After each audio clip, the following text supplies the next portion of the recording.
One day I took a solo trip. Today we're talking about it this morning on Mornings in the Lab with Keith and producer Jimmy and friends.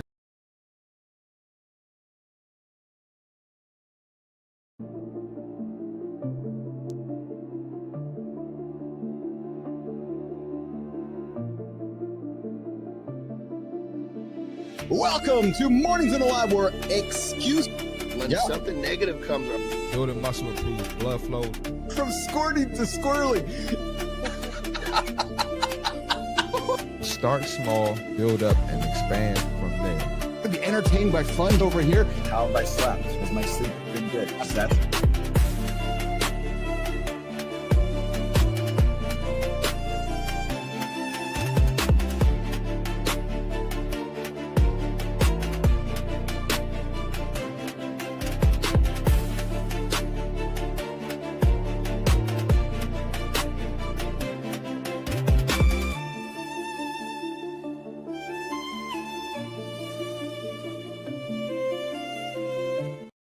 Good morning, good morning, good morning. Welcome to another hilarious and insightful episode of Mornings in the Lab with Keith and friends. Good morning, Enzo. I see you there in the future. Hey, baby, check out the new chat window on the horizontal screen overlay. Jimmy, check it out, man. It's looking pretty sexy. I don't see it on the vertical, but that's okay. Today, we're diving into some eye-opening revelations. Ever wondered if your stressful job could literally be reshaping your brain? Well, hey, guys, I invite you to grab your coffee, because science has answers that'll make you rethink over time. Later in the morning focus, we got Nick Domingo shaking things up on the fairway with real talk that proves golf isn't just your grandpa's game anymore. Then stick around for center stage, featuring the behind-the-scenes story of the man who's keeping Tom Petty's legendary legacy alive. We got Doc Wiley joining us here in the lab this morning. You're not going to believe some rock star tales. And hey, speaking of surprises, we're dishing the truth about the 6 so-called bad foods secretly healing your gut. So put down that kale smoothie, Adam Holroyd. Holroyd, put down the kale smoothie. And listen up, before we jump into the Before we jump into the fun, don't forget to smash the like button, subscribe, and leave us your thoughts in the comments. You guys, this show is R-rated, baby. Yep. So put those headphones on the kids or invite them out of the room because they might be offended by something somebody says along the way. We're here to kickstart your day with laughter, insight, and baby, we're here to kick it with accountability. The only morning show to help you get your ass out of bed and not hit the snooze button. That's what we're all about here.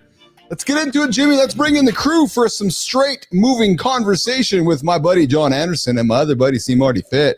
What's going on there, boys? What's going on, Johnny? You made it safely down to Mexico. Yeah, it was a trip, boy. Holy shit. I'm operating on about 2 hours sleep. Oh, brother. Yeah, it was a challenge. We came down in the Jeep, which is basically just picked it up. Yeah. So temporary registration.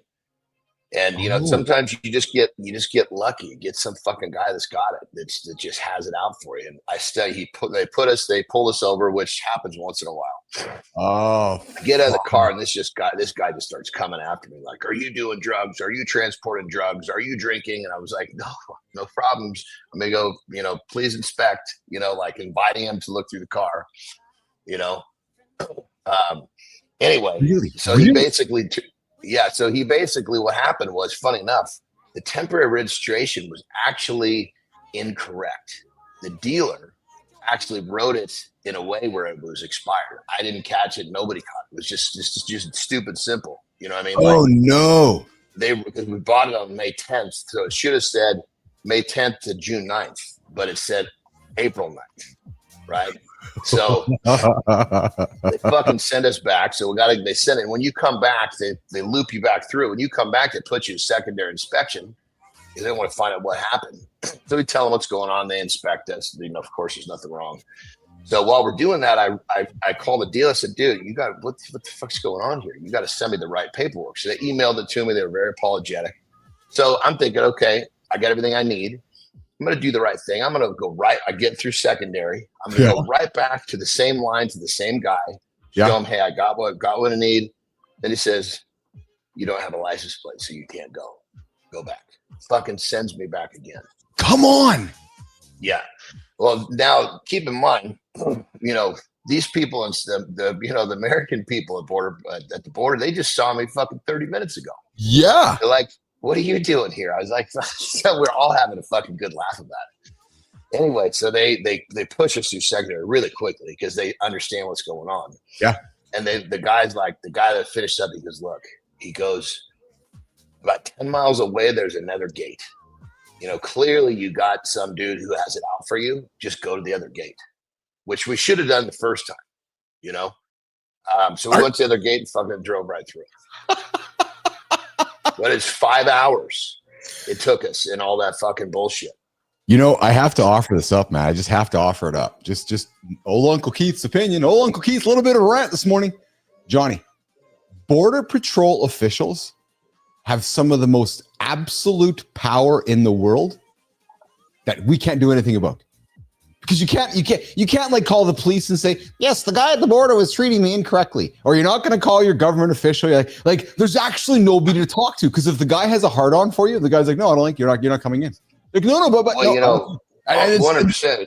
On that level, great. Like anywhere you travel across the border, totally. It's this little fucking snippet of kind. Yes. Yeah, and you have to recognize that. Like, yes, this little guy was, I could have been easily made that problem times 10. This little guy. Oh, he was a little sucker. Yeah, he was. Well, and let me be frank. Like you cut an imposing figure.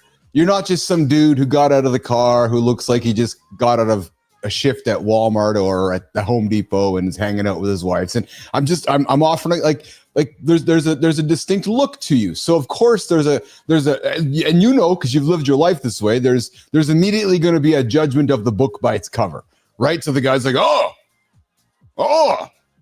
and then immediately he walks up to you with my dick is bigger than your dick kind of syndrome, right? As he's got to put you in your place, basically, right? I tell you, it's whatever it was, he had it.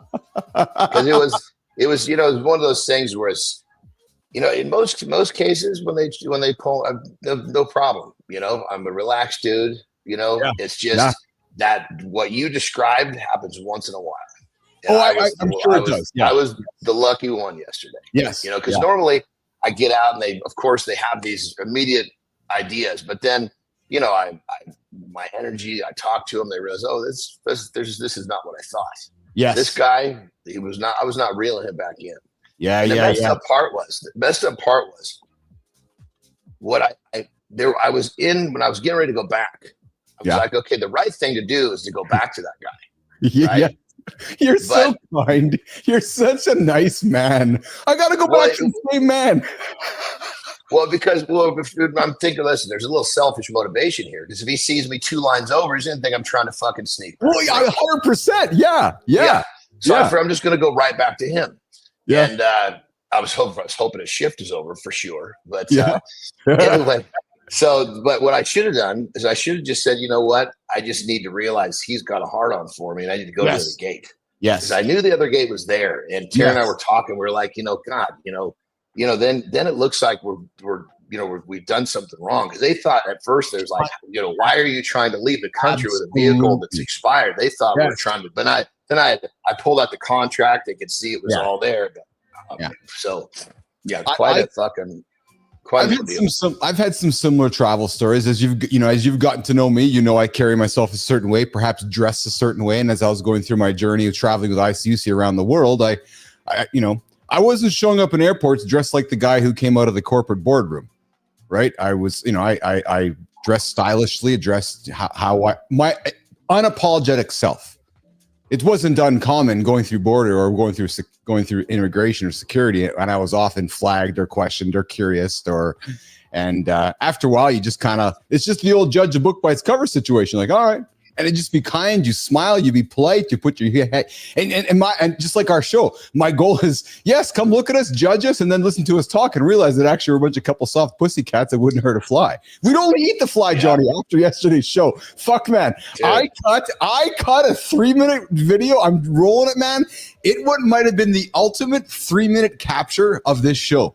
Johnny, Keith, and Marty, our 3 characters were ultimately, I'm going to drop for you guys today, man. The conversation started with my question going, would you eat an insect?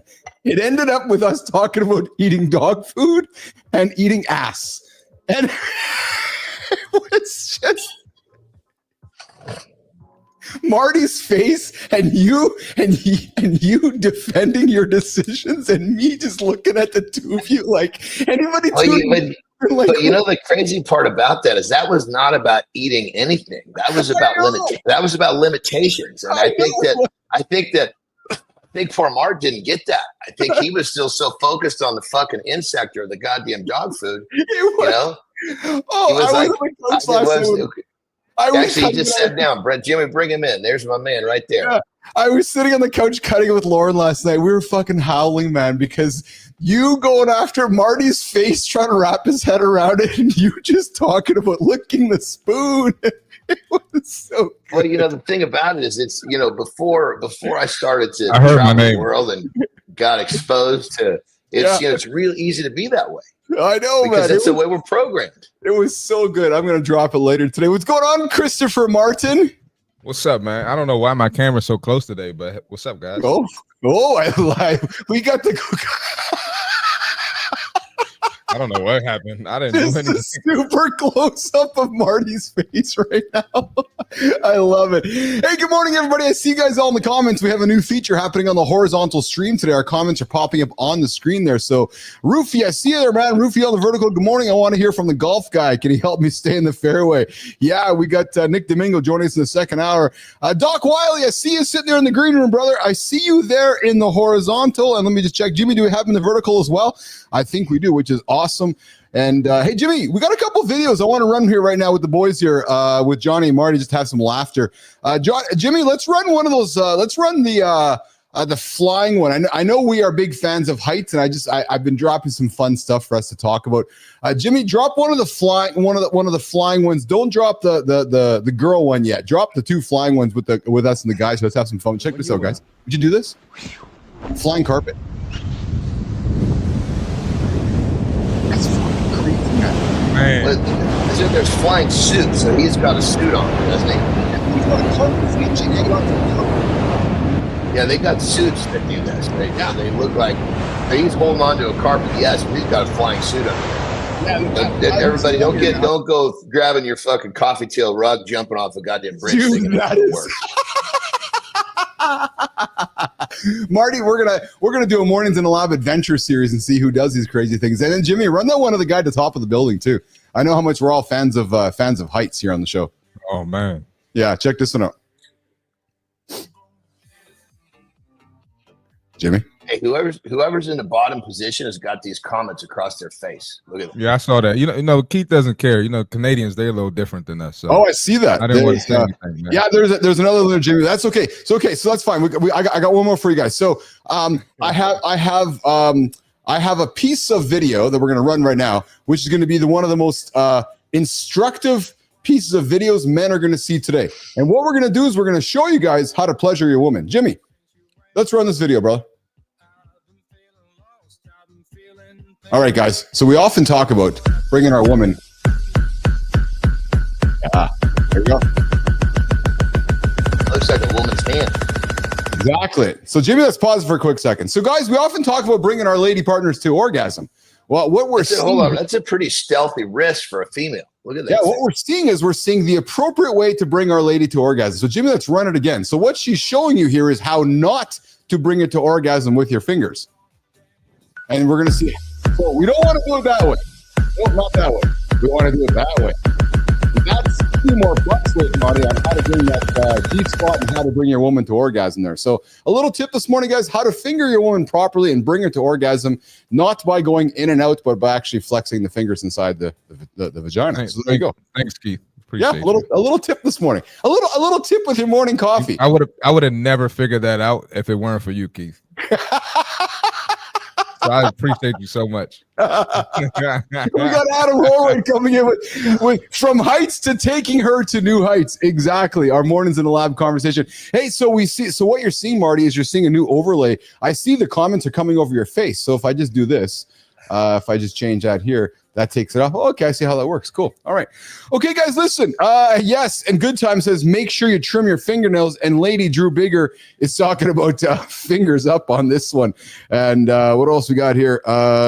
We got Roofy coming in here. Okay, well, listen, guys, let's do the accountability check and let's come back with Doc Wiley. Doc was, we had him scheduled a couple weeks ago. We had a little hiccup in that, but Doc is here. He's a Tom Petty guy. John, I know you and I grew up with some Tom Petty, so we got a rock star coming in the lab. We're gonna free falling. Y'all got to enlighten me. I'm a little younger than y'all. Yeah. Tom Petty had that voice that you could actually sing, and if you had a terrible voice, it worked. That's exactly right. That's exactly right. All right, guys, let's keep it rolling here. Johnny's on 2 hours of sleep. Marty's got a close-up on here. We've talked about flying carpets and fingering our woman this morning. Yeah, that's how the conversation has started on Mornings in the Lab with Keith and friends. Listen, if your kids copied your morning habits, would they be further ahead or stuck by the end of the year? Not your advice, but not your words, your habits. You see, Keith, John, and Marty talk about habits all the time, and they seem to be framed out in a bad way. Oh, habits are bad. Well, are they? Listen, what your kids repeat, what they'll repeat when no one's watching, if the first hour of your day is slapping snooze and buying just 9 more, skipping movement because you're behind, reacting to everyone else's priorities, starting your day without a single decision made on purpose, that's the blueprint. Wake up tired. The kids are going to think that's adulthood. Your kids see you snoozing, what are they going to do? If you're rushing into chaos, what are they going to do? It's going to be their normal. Delaying ownership, procrastinating, what are your kids going to do? You hear Johnny talk about it all the time. Your kids don't listen to what you say. Your kids watch what you're doing. And one day soon, they're going to run the same play that you're doing. So as you're getting your day started right now, I invite you to consider who's watching. I invite you to consider what you're doing. What are you teaching them to normalize? Your 9 minutes of wasted time, you're teaching your kids 9 minutes of wasted time. And will you be still proud of them when it's looking back at you and you're wondering why the hell your kid is snoozing their life away? Ask yourself that question. You didn't teach them that. They saw you doing that. So, gentlemen, I invite you, get your ass up, grab some momentum, create some movement, get after your day, and show your kids the purpose of moving forward, not just telling them. There's the accountability check-in this morning on Mornings in the Lab with Keith and friends. Coming back here with, we got a guest coming up in the lab here, guys. We sure do. Today, we're turning the volume up with Doc Wiley, Grammy-winning producer. Marty, Johnny, we got a Grammy Award-winning producer. Maybe he'll show us his trophy. He's a media magician and the force behind America's favorite Tom Petty tribute band, The Waiting, because he's free falling. Yeah, Doc's built a career when cutting-edge tech meets old-school rock soul. Stay tuned to find out what real passion and authentic storytelling will never go to style and why wigs are definitely off the playlist. Coming up in a few moments, we got Doc Wiley joining us, but it looks like he's having some problems in the streams here. Jimmy, I see your comment there, so while we're sorting that out, we'll put Doc on pause for a second here, and I'm going to come back with the boys. And I got Marty, I got an awesome one for our brother here. Let's bring him back up, Jimmy. There we are there. Marty, today I'm going to dive into some groundbreaking research from this year that reveals how women truly feel about bald men. All right. Well, because before we start describing me, I just before I forget, Keith, I forgot to tell you, I gotta go at like hard 6 today. Sounds good, brother. 100%. So, bald men. Well, positive association. Women now link baldness with desirable traits such as maturity, honesty, and intelligence. Clearly, the guy at the border did not see this article we were going to talk about today. Physical attraction. Johnny, baldness. Maybe I should have taken my hat off. Yes. Baldness ranked as the second most attractive male feature, only trailing behind a muscular physique. So, Johnny, you got 2 nails. Shit, man. I'm fucking sitting damn pretty there. Jesus Christ, let's go, man. Terry's a lucky woman, huh? Yeah, absolutely. Well, but here's the thing: all the fucking hair I'm missing on my goddamn head grows on my back. This guy. The influence of celebrities like The Rock, Jason Statham, and Terry Crews have significantly reshaped perceptions, making baldness synonymous with attractiveness and confidence. And social dominance and confidence. Bald men are increasingly perceived as dominant, authoritative, and confident, traits highly valued both evolutionary and culturally.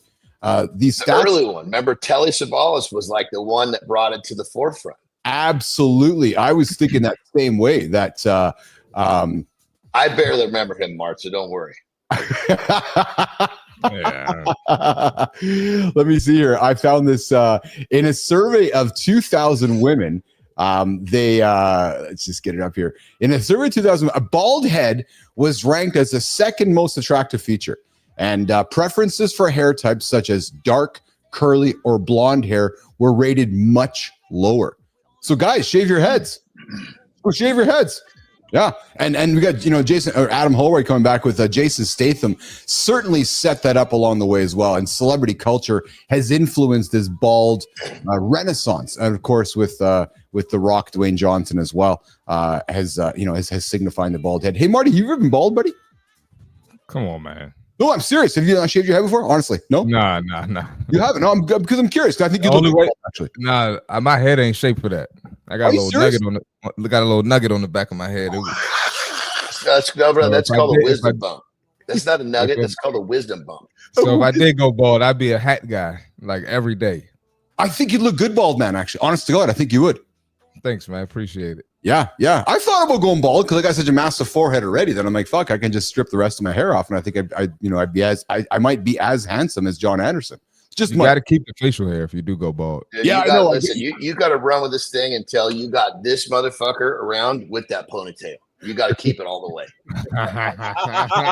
If you're going to keep the ponytail, you got to take it all the way home, baby. That's hilarious, man. You got Mike McQuillan accepting your comments there, Marty. Don't listen to the Marty. Fight to the last strand. Yeah, there you go. Hey, listen. If you guys see me, in 8 years, and I'm over in Turkey, you know what I'm doing. I'm getting the hairline surgery. I'm bringing it back. Yeah, I'm bringing it back. Over in Turkey, getting hairline surgery. Getting a hairline surgery. Yep, I'm keeping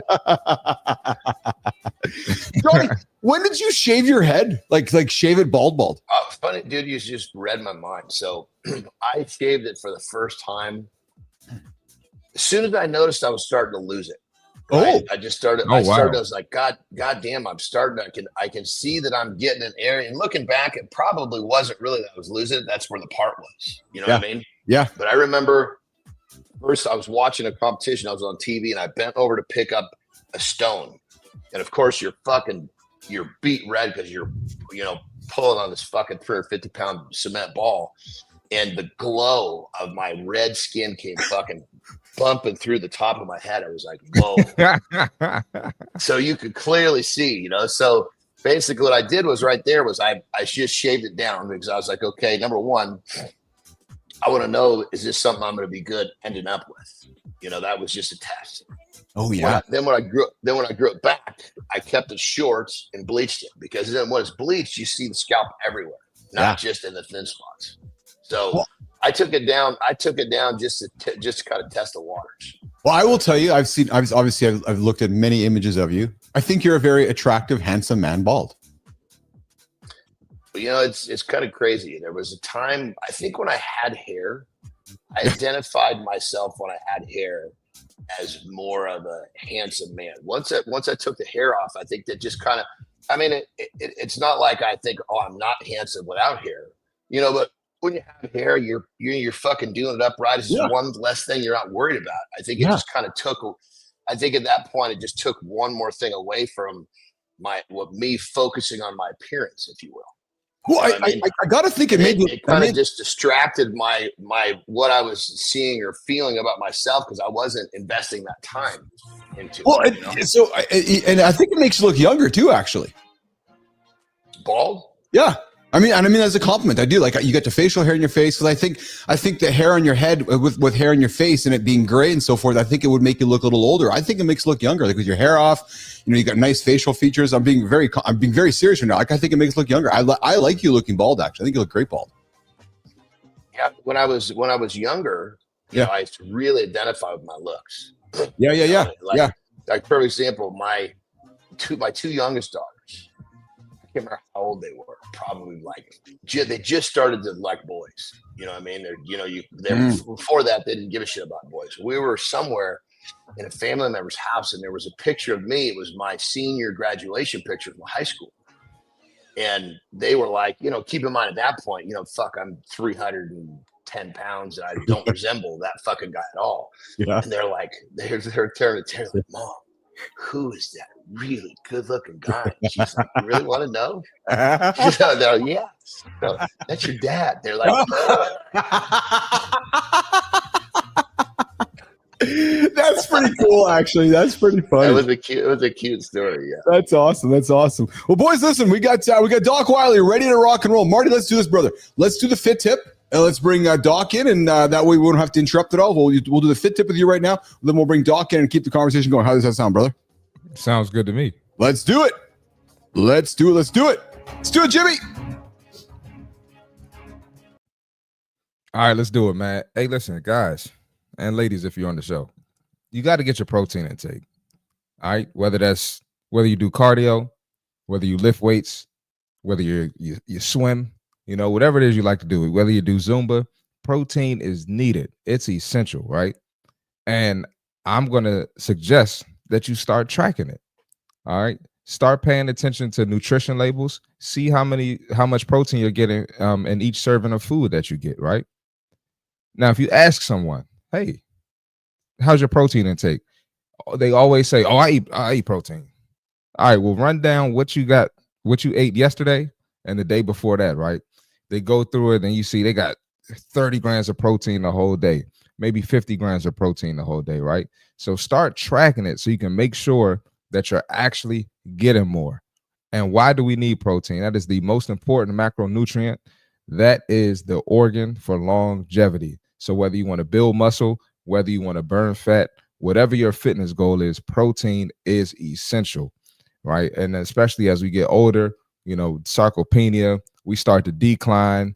You know, guys losing testosterone. Protein is essential for helping with that stuff. So get that intake in, start paying attention to it, track it. It's simple math. It's not asking for too much. It's just a little extra step in your day, and figure it out and get it done. That's the fitness tip for today. That's the fit tip of the day. You don't want sarcopenia. No, you want protein. Yep, true story. Yes, sir. That's exactly it. Or the sarcopenia is going to come in. That's a funny word, Marty? Sarcopenia. Yeah, I always mess it up when I got to spell it. I got to backspace. Type it like 3 times. Yes. Well, listen, we finally got him in the green room ready to rock and roll. We're turning up the volume. The Doc Wiley, Grammy-winning producer, media magician, and the force behind America's favorite Tom Petty tribute band, The Waiting. Doc's built a career where cutting-edge tech meets old school rock and roll. Let's get into it with Doc Wiley. Let's bring him in, Jimmy. Let's bring in Doc. I'm gonna say what's up, but I got to keep it going after this. You bet you, Marty. Yeah. You gonna rock and roll? Everybody hear me? Get it, man. Yeah, what's up, Doc? How you doing? Hey, what's up, man? Greetings from the big sky country over here in Montana. Nice. Very nice, dude. Fucking A, my brother. That's good shit. I've been to Montana quite a few times. It's beautiful up there. Nicely done. Marty, you're going to rock and roll. Marty's going to get out of here, guys. Marty's off for this day. We'll see him back tomorrow here. We got Doc, myself, and John Anderson here on the show. Doc is joining us from Big Sky Country. He is part of a Tom Petty tribute band. Doc, we had you scheduled a couple weeks ago. We had little hiccups there, but I'm glad to have you here today. Brother, how did you end up at a Tom Petty tribute band? I used to work at Island Records. Yeah. Island Records, 100%. Right. Down in Miami, a place called South Beach Studios. Yeah. And my boss took me up to New York, and I got to hang out with Will Lee from the David Letterman band, the bass player. Yeah. And we after eating some Thai food, we went to his place, which was right across the street from CBGB's. And we were hanging out, and he said, I think I want to make the coolest Beatles band with the best studio musicians in the world. But we're not going to do it we're not going to dress up like Beatlemania. We're just going to play our hearts out and just play it like you do Shakespeare. No one actually, does Shakespeare, a tribute to Shakespeare. They do the material. And so I thought, I'd do that with Tom Petty. And so when I moved up here, kind of being a music industry refugee, I got together the best musicians around the state, and we've been doing it since 2012. So Wow. I gotta just jump in and pay you a compliment, brother. So first thing, even if you were sitting in a room that was just white everywhere, all that fucking cool shit behind you, you still look like a goddamn musician. Yeah. Number two, we've all been in that situation where you're going to see a cover band and they come on and it's like, Jesus Christ, did you guys fucking leave your library cards at home? There's nothing appealing about the fucking entrance here, and put your fucking cardigans in the trunk of your car, put on a fucking t-shirt or something. Brother, you walk on the stage, I want to hear what you're doing. Right. Just with the eye test, you pass the musician thing. So that's fucking cool shit, man. I want to hear what you have to say just by the way you look. Well, and I think the thing is that, if you're doing this right, you want to do a not a tribute, but a celebration, right? So difference, right? Yes. Difference, right? There's a big difference. And, one of the things we're starting to push a little bit more, put a little swagger in it, is that, it's no cosplay. Ain't nobody up there trying to look like Tom or trying to look like Mike Campbell. We're all looking like ourselves. And then the other thing is that the band's kind of based off of me seeing Tom Petty and the Heartbreakers with Bob Dylan in 88 or 89 in Chicago. So we have 3 guitar players, keyboards, drums, bass. So it's like a really full sounding music. Right. And at any given time, we can have up to 12 guitars, 15 guitars on stage, because you can't bring the Petty without a lot of guitars. Yes. What do they call it when the two are playing the same? Is it rhythmic where they're playing the same thing and they get in that harmony and they just fucking go? What was it like? Was it Slayer had one of those or Iron Maiden had one where those two guys would just fucking go and Korn had them, I think. Yeah. They just would go and you couldn't tell they were playing so close together. We call it guitarmonies. Guitarmonies. There we go. That's fucking amazing shit.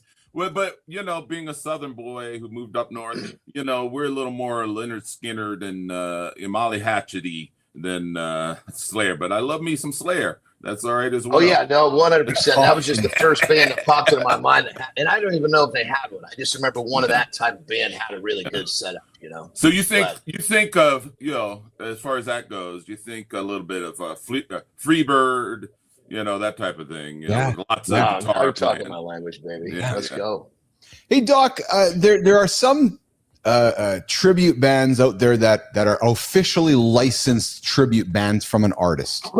I'm reflecting on a Metallica band. There's one following Metallica around on their 72ers tour, and Metallica was just up here in Canada a couple months ago, I guess about a month ago in Toronto, and their licensed tribute band was out there playing their music.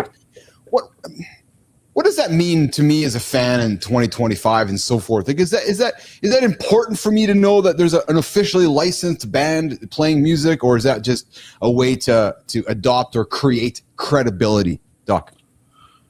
I think there's a certain amount. Unfortunately, we lost Tom some time ago. So for me, we're very careful not to, as the hip hop folks talk about, bite on somebody else's situation. We're not pretending we wrote this material. We're just celebrating material. So it's a pretty different approach.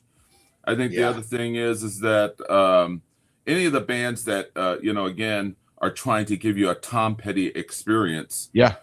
That's not what we're doing. What we're doing is that there's a bunch of really serious players bringing and celebrating this material. And I would say, which always kind of surprise us, I would say at least a third of any of shows we have are 18 to 35, which is a higher. And in general, we actually have something like, if I'm looking at our analytics and stuff like that, we have 54% women, and the rest is men. Oh wow! So it's an interesting thing, and we, like I said, we just try to bring the music. The other thing is that people forget that rock and roll is danceable, right? 100%. Right. So it's unfortunately a dying music. Unfortunately, I grew up with rock. I know Johnny did, and obviously you did as well. Speaking of women, good morning, Amy Reinhardt. I see you there in the comments this morning. Good morning, Benzie. We're here hanging out with Doc Wiley, the force behind America's favorite Tom Petty tribute band, The Waiting. Doc, I gotta wonder, man. And here's something that I think every musician must be asked. You've built your career around music that connects deeply. What's one song, Doc, that you and your band, or even you particularly, what's one song that you never ever get tired of playing, and then why? Well, I think there's a few. Again, and one of the things when I've been doing this band for a bit is that you would get emails saying, "Man, that show was great. My voice is hoarse from hanging out with you guys." Sometimes when we're playing, the singing back to us is louder than we are.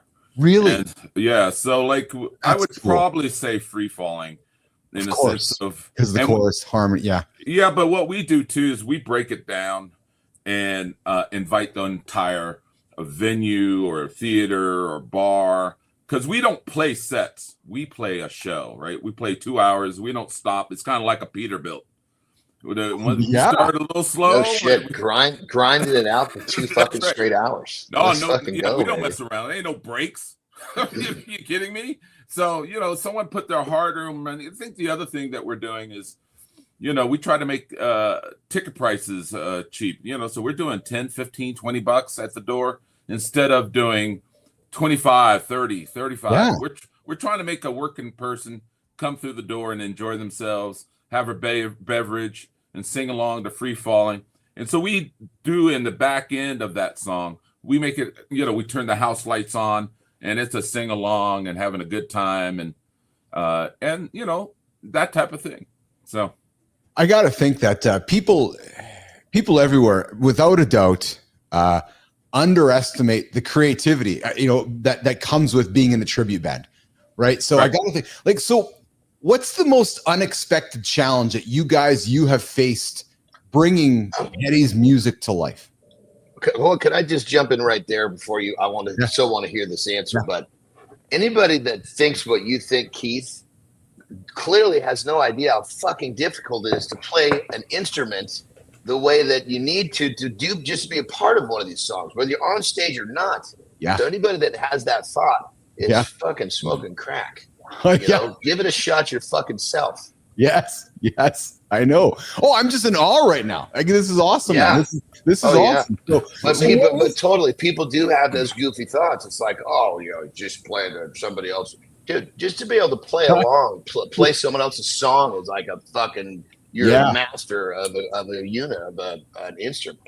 And then Johnny, to Doc's credit, to play somebody else's song, Petty's song, but not pretend you're a ripoff of Tom Petty and not pretend you're trying to be Tom Petty, right? So that's why I come to this question about like how do you go and take that awesome library of work, Doc, and make it your own, and the challenge with that, because you're creative, you're an artist, but yet you take that 2-hour show and you're making it your own. So when I leave there, I'm like, holy fuck, man, I was there part of Doc's band. That was awesome.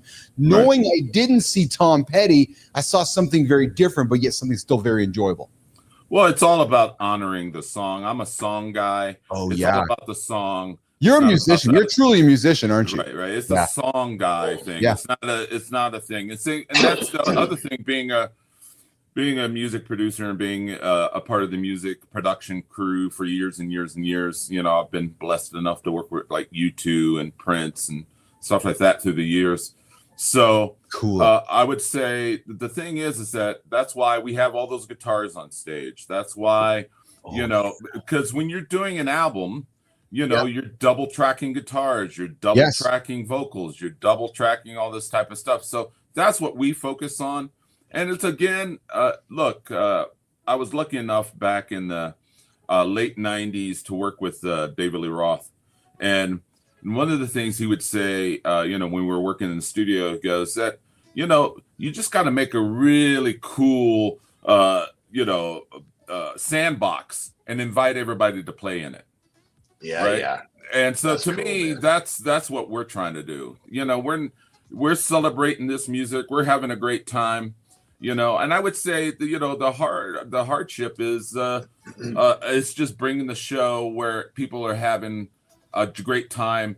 Really, it's the soundtrack of their lives. A lot of people, right? Yes. So it's just you've got to honor that. That's what they got married to, or kiss your partner for the first time, or we're having a fun time on the beach. So you've got to make sure that you're honoring that moment. So I love it. When like I have 3 girls, and when the 2 youngest ones were still in the house, they were just preteen, and we were always big on they needed to do some sort of instrument, whether it was whatever it was. And so they like, we want to play the guitar, and the school didn't have it. So what we did was we actually had a dude come to the house 3 days a week and did private lessons with him, right? And I was like, well, shit, I'm going to jump in here. To put a third in the group, almost doesn't change the expense. So we all got guitars. We got this private instructor sitting in front of us. We're in the comfort of our own home. And dude, we did this for almost a year, and I practiced. I got to tell anybody who's never tried this shit, it is difficult. Like, way difficult. Learning an instrument and playing in a way you could perform on stage. I can't even imagine, I understand the hours it takes in my world, but I mean, it's like I can't even imagine the amount of hours that you must have put in to get to where you are, brother. Well, I think that isn't that in anything, and there's 2 things that I'm second generation musician. My dad was a jazz professor. Also, he was signed to Chess Records from 47 to 55. So that's Chuck Berry and Muddy Waters and all that type of stuff. Man. So you grew up in it. Yeah. I grew up in it. But, I would say just anybody who's into excellence, right? Yes. Yeah. And anything that you're compelled to do it, right? So look, I'm an older guy now, but there's several times in my life I'd go, I'm just going to put this down. I'm going to be a lunchbox Charlie, and I'm going to be all right.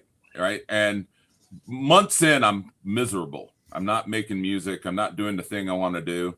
And I would think whatever discipline that you're drawn to and that you try to create excellence is a really important thing, right? So, it's just like whatever your discipline or the thing you're drawn to, as John Lee Hooker would say, it's in him and it's got to come out, right? So it's the same, right? You got to do it. I totally know what you're saying, because obviously I was interested in playing the guitar more to be a part of what I was doing with my girls, but I didn't have that thing in my fucking belly I did with the weight room. So that, if I had that thing in my belly for guitar, I probably would have followed that same track. But just to be able to put that many hours into something that's not like drawing you in. That's right. I can see how so many people start and quit an instrument because I was really blown away just at how just the difficulty of picking up, learning to do it right. Because of course you can be the cheater and just learn how to do a couple of chords so you sound like you're playing a song. And then there's the fucking steps you do to learn how to hit the fucking notes and moving your fingers and all that is difficult shit. Yeah. Well, I think it's also there's a joke, if I was going to be a little blue, but who you going to pleasure with that? And the joke is me. Yeah. I'm good. All right. So we were talking about pleasuring our partners with our fingers this morning. So that's you are in the right space for that. Johnny, I will tell you, man, It just seems to me as we're getting to know Doc Wiley that Doc is drinking the same Kool-Aid that you and I are, which is doing the shit the others don't want to do. Like he gets on stage not with one guitar, he brings 12, and he's all about the experience. He's all about like doing things the right way. Dude, I got nothing but props for that. Doc, what's one unforgettable moment that you've had on stage or behind the console that still gives you these chills that you can't forget about today?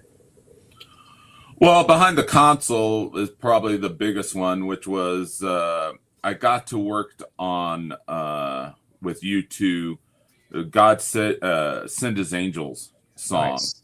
Which is on the City of Angels soundtrack. Yeah. And it's a great song, and it was an amazing experience to work with the U2. And I think we cut all the vocals. I was a part of that in Miami.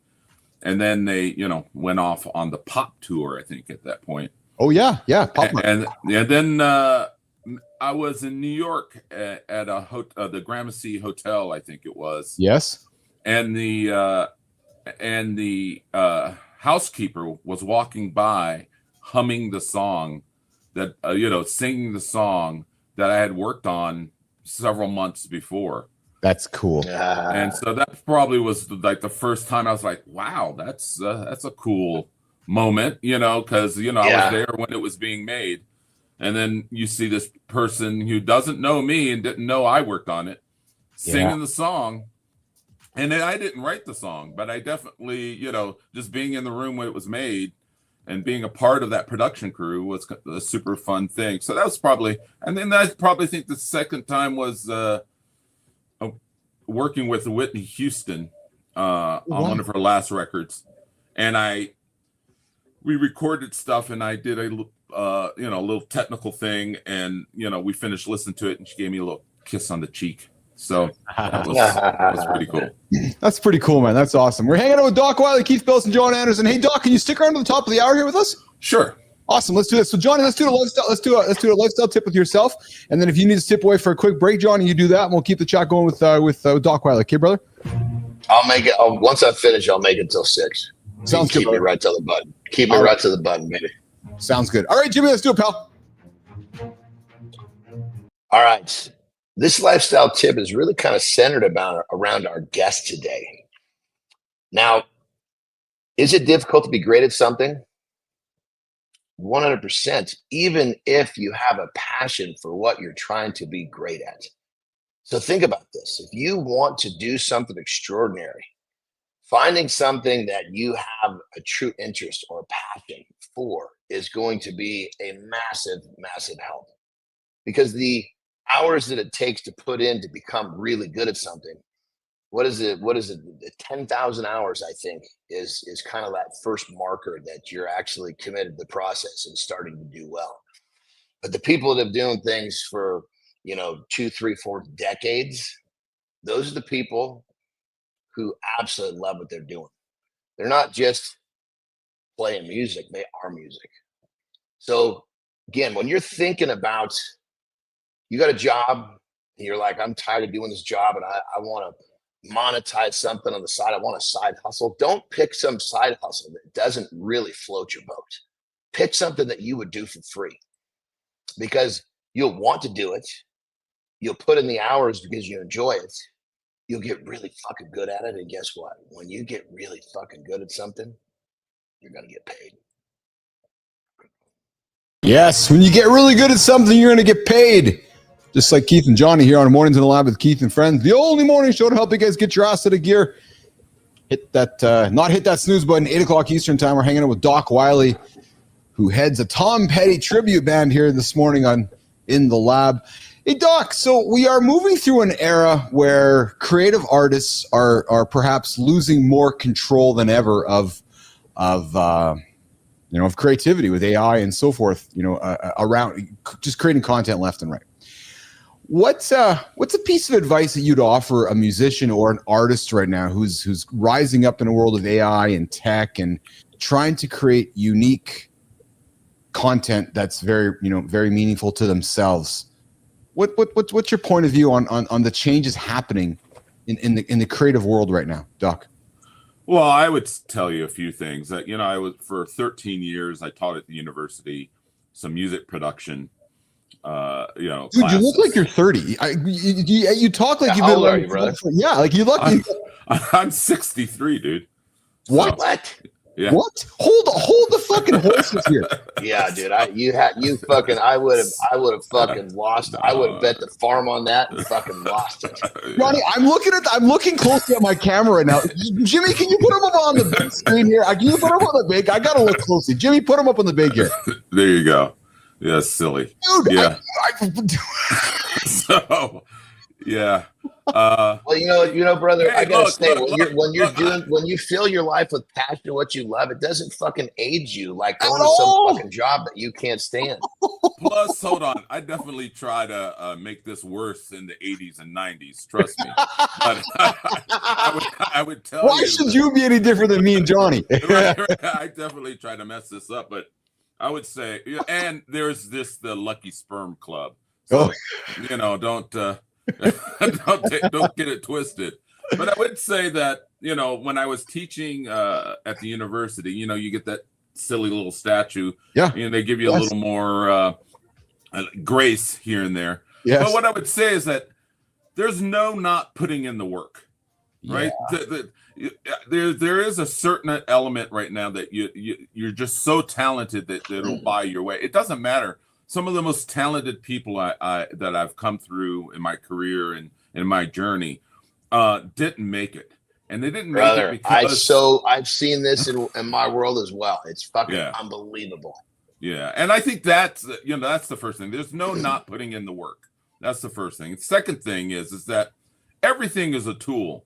So for me, AI, I use Chat GPT and a few other things to help me write scripts or massage a lyric or create a cool graphic. Or to me, it's just another tool. Look, there's being kind of a music geek historian as well. Yeah. John Philip Sousa, the guy who did all those marching songs and stuff like that, right? He said at the turn of the 20th century, he said that the talking machine, which was the cylinder, that it was going to kill music and that no one would ever play an instrument again, right? Because the talking machine will play it for you. So no one will do it. And he was somewhat right, because back in the 19th century, if you wanted to hear the little ditty, Old Susanna, you better learn how to play it. Yeah. Because there wasn't no radio. There was no, you better learn. You better go down to the bar and have the piano player to show you how to play that song. So everybody learned something so they could play a song at the family get together, right? A good example of that would be if you looked at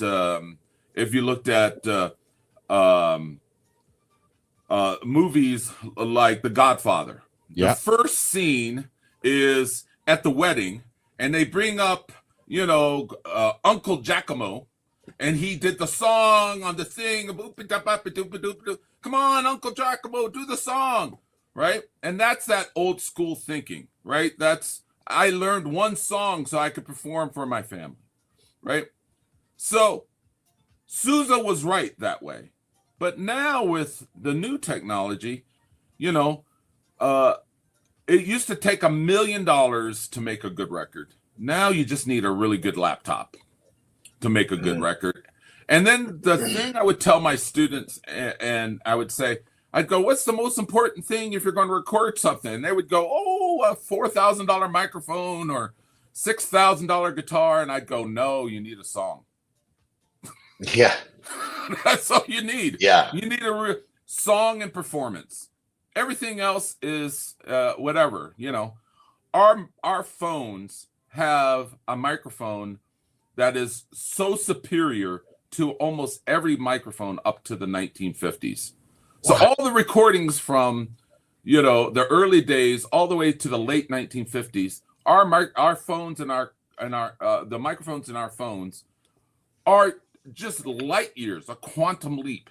And I don't know anybody who would say, I hate the way Billie Holiday sounds. because that microphone sounds cheap, or Hank Williams sounds, or because all of those microphones weren't as good as the one that was in your phone. So what was it? Song and performance. That's fascinating. We're hanging out with Doc Wiley. He's the music dude. I see some of the comments. Doc got a question from Jason Brophy. Doc, good morning, Brophy. Thanks for hanging out with us, brother. Did you have your shark this morning, Brophy? Hey, Brophy. Doc, what type of Gibson Les Paul is behind Doc? Appetite Burst or a Greenie? Apple. It's an Apple Burst. Les Paul. Yeah. Wow. We got Brophy coming with some pretty big questions here. Yeah. Hey, Doc, how do you, so I got a curious question. So somebody who plays in a tribute band and very dedicated to it, how do you put, I'm going to use the word ego, even though I'm not necessarily referring to like how we would consider ego, but how do you put that aside and not make your, like, how often do you desire to make your own music with your own band so you're not playing Tom Petty's songs? So it's like, I want to make my own stuff. Or is that passed you by because you recognize where you are today in your journey? No, I think with anybody that no, I'm always writing songs. Yeah. And I'm informed. You know, it's one of the reasons why, I'm standing on the shoulders of someone I appreciate so much. That band, particularly, I'm just finishing up Mike Campbell's book, which I would give anybody, if you're into excellence and dedication, read or listen to that new Mike Campbell book. He's the lead guitar player of the Heartbreakers. Yes. So I would say that, I'm always writing, but, to me, the waiting is a spoke on my wheel, right? So the waiting and celebrating the music, Tom Petty's one. The original projects I work on is another. The producing other artists is another. I also do studio design. This room that I'm in is the 29th studio I've designed. It's the first one for me. And up the hill on the side of a mountain is the number 30th studio I designed. So I do that. So everything is a spoke on the wheel. Love it. And as a hustler, you got to have multiple things going on all the time, right? And unless you're working for one corporation, which I don't think is really a viable thing anymore, I don't think anybody's getting the gold watch anymore. In my world, it's a gig economy, so I have to have multiple spokes on that wheel and keep it going. But each spoke leads back to what you love. That's right. Everything has to go. It has to be something that's in your core, that you wake up and go, oh, I got to do this. Later, when we're done, I'm going off. I did I co-produced a cool record where it's kind of like a cowboy going down to the Caribbean, and he ended up recording with some reggae artists. So it's like Leonard Cohen and Jimmy Cliff record. And so we're gonna walk through the town of Livingston and have him, create a video for his new song, You've Been Lied To. So I'm going to do that later today. Then I have rehearsal tomorrow for the waiting. And then I do a workshop for some young artists that we're contemplating about doing some, doing an EP together. That's awesome. That's awesome. Hey, Doc, I got a couple closing questions before we wrap it up. And Johnny, I know you got a rock and roll. Quick comment from Roofy. Doc, so chill, showing us the way. When you put in the work, doing what you love, you end up with a youthful vibe and energy. You're killing it, bro. Super inspirational. That's coming from Matty Roof this morning. Nice. Doc, some quick hitters for you, brother. Vinyl, cassette, or streaming? All. First concert you've ever attended? Led Zeppelin with Wham Jam. There you go. Song you secretly wish you produced. Oh, wow. That list is long. Guitar solo or drum solo? What's that? Guitar solo or drum solo? Oh, guitar solo. And the most overrated thing in music production today? Tuning, vocal tuning. Auto-tune, yeah. Yeah, I hate it. I bet. Yeah, I want people to sing. Yes. Doc, if Billie Holiday's flat most of the time. I don't know anybody, and Hank Williams is sharp most of the time. I don't know anybody who went, I was going to love hey, good looking, but he's sharp, so screw him. Doc, my last question for you, brother. If you had to write an anthem about your career, what would the chorus be? No, it would be a Tom Petty. Even the losers Oh, I love it. get lucky sometimes. I love That's it. what I would say.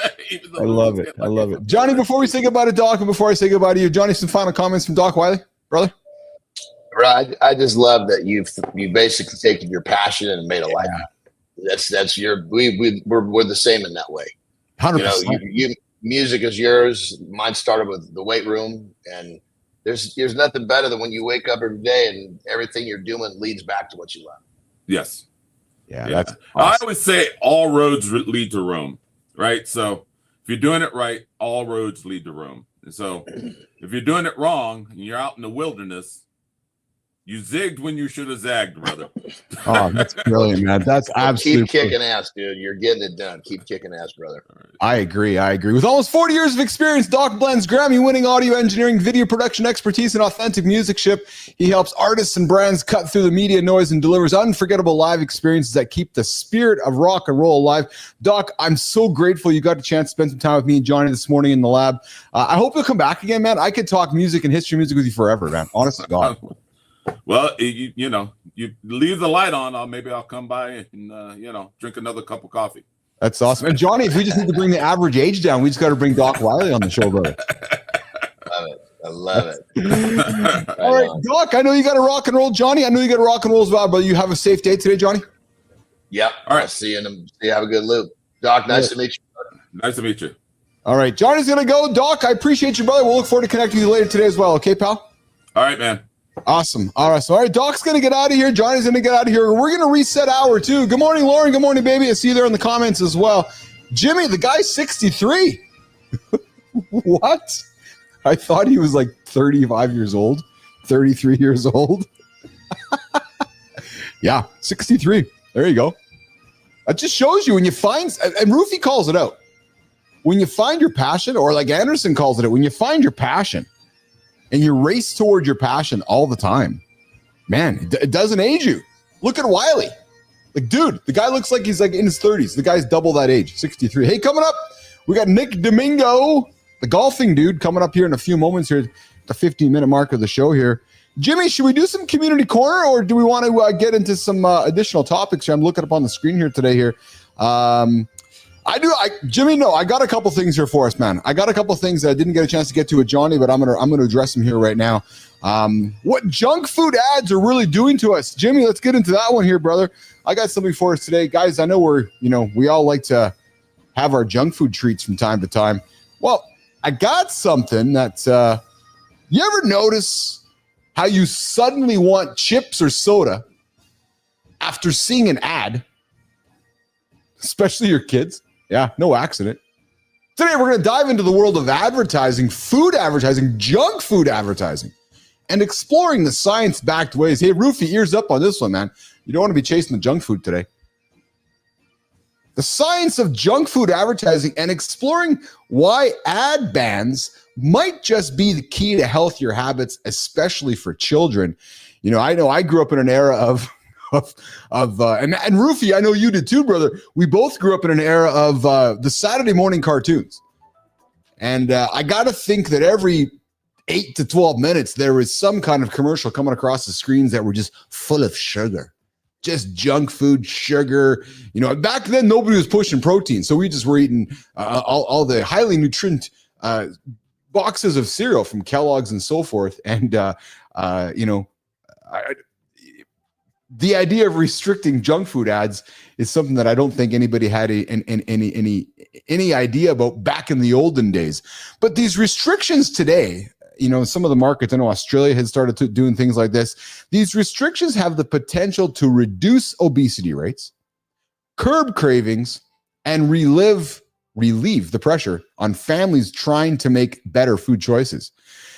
Exposure to food ads increase hunger and cravings, and it's highly product specific. You see an ad for a soda, you crave soda. It's just how it works. You see it over and over and over, you start craving it. The pattern is seen in both adults and children. And kids are especially susceptible due to underdeveloped critical thinking. Over 90%, guys, over 90% of the food ads they see online promote high fat, high sugar, or high salt products. Yeah, think about that. 9 out of the 10 ads your kids are seeing are promoting high fat, high sugar, or high salt products. And then you sit down at the kitchen table with them, unlike my Brookie, who I'm extremely proud of. Hey, Brooks, you want a chocolate? No, I'm going to have an avocado. Hey, Brooks, you want a chocolate? No, I'm going to have some broccoli. Right. But yet I'm thinking most of the kids and many kids who are out there watching television and watching anything online, we're seeing a lot of content that is shaping them to chase high fat, high sugar, or high salt products.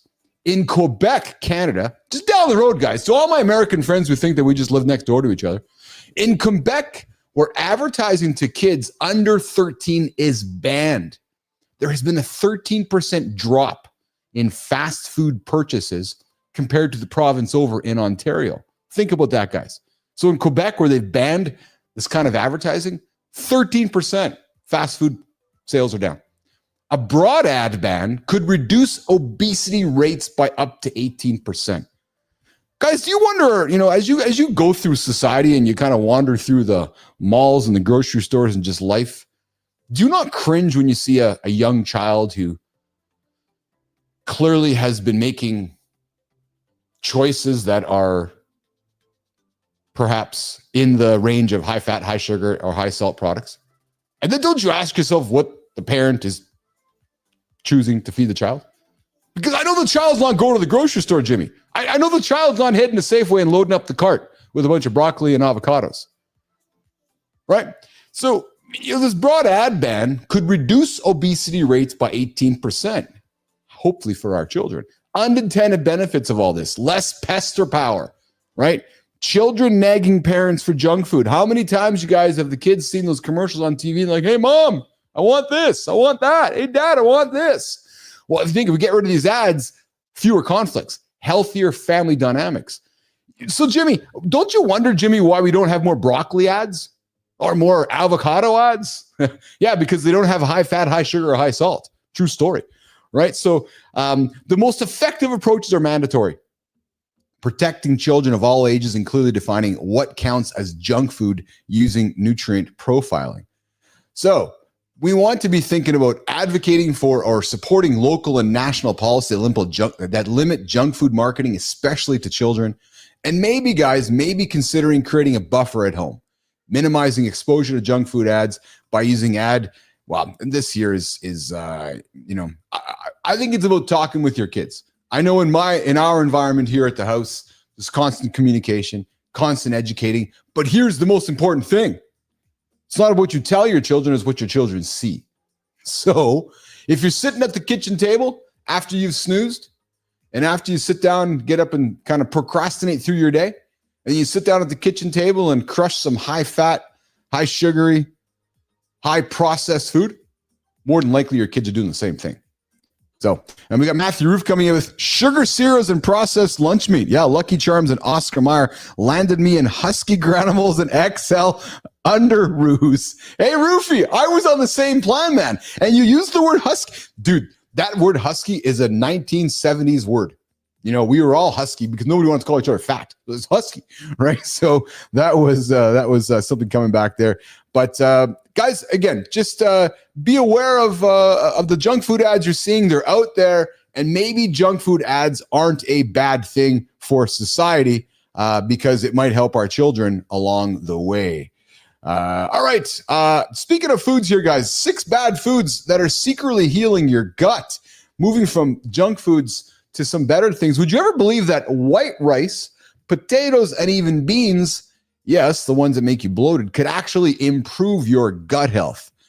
Today, 6 so-called bad foods that are actually hidden heroes in your digestive system.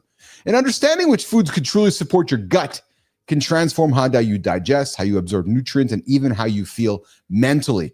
These 6 misunderstood foods can boost immunity, reduce inflammation, and support, long-term well-being all through your microbiome. And as you guys know on the show, we're all about offering information for you guys to digest and do something with it yourself.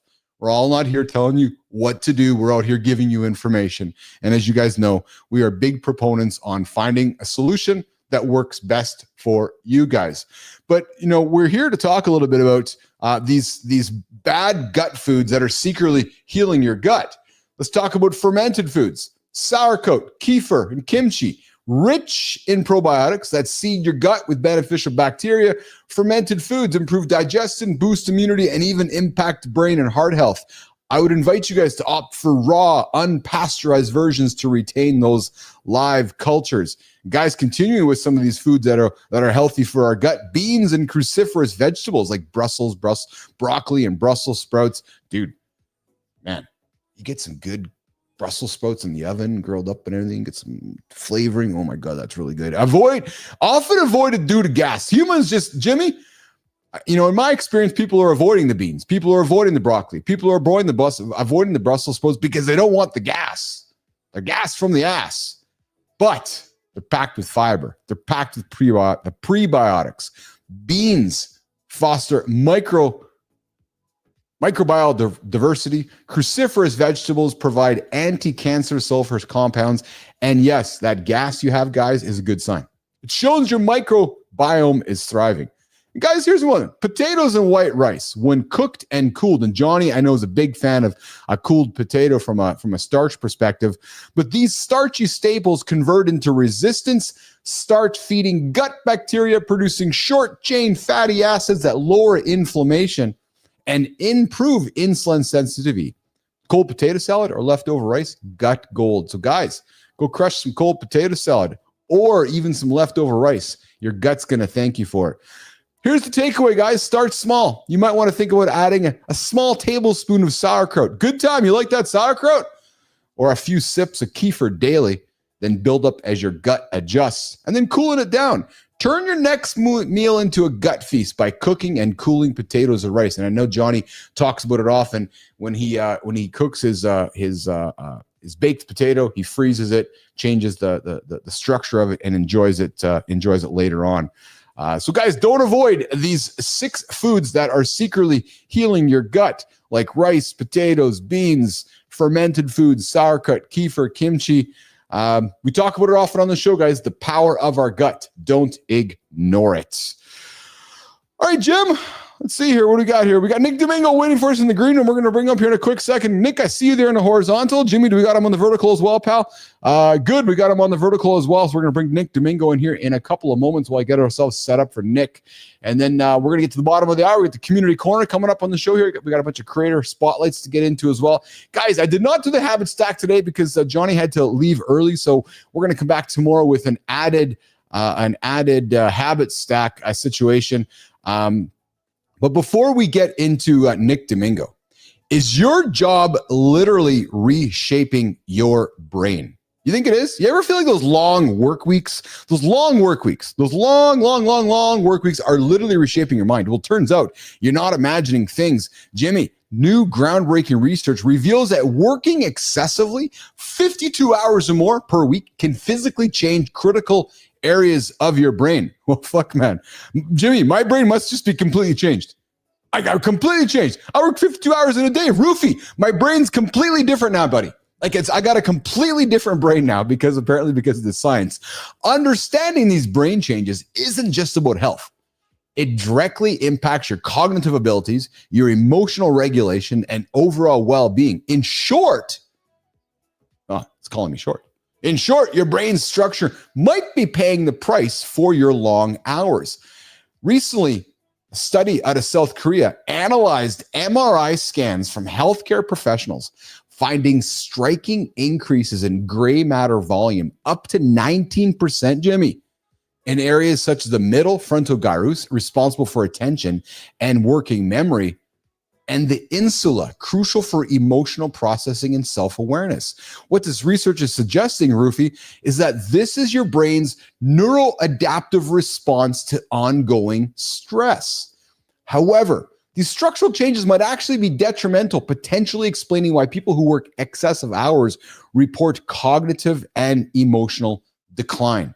So you're asking yourself, so Keith, what the hell does that mean? What does that mean, Billis? Tell me what it means.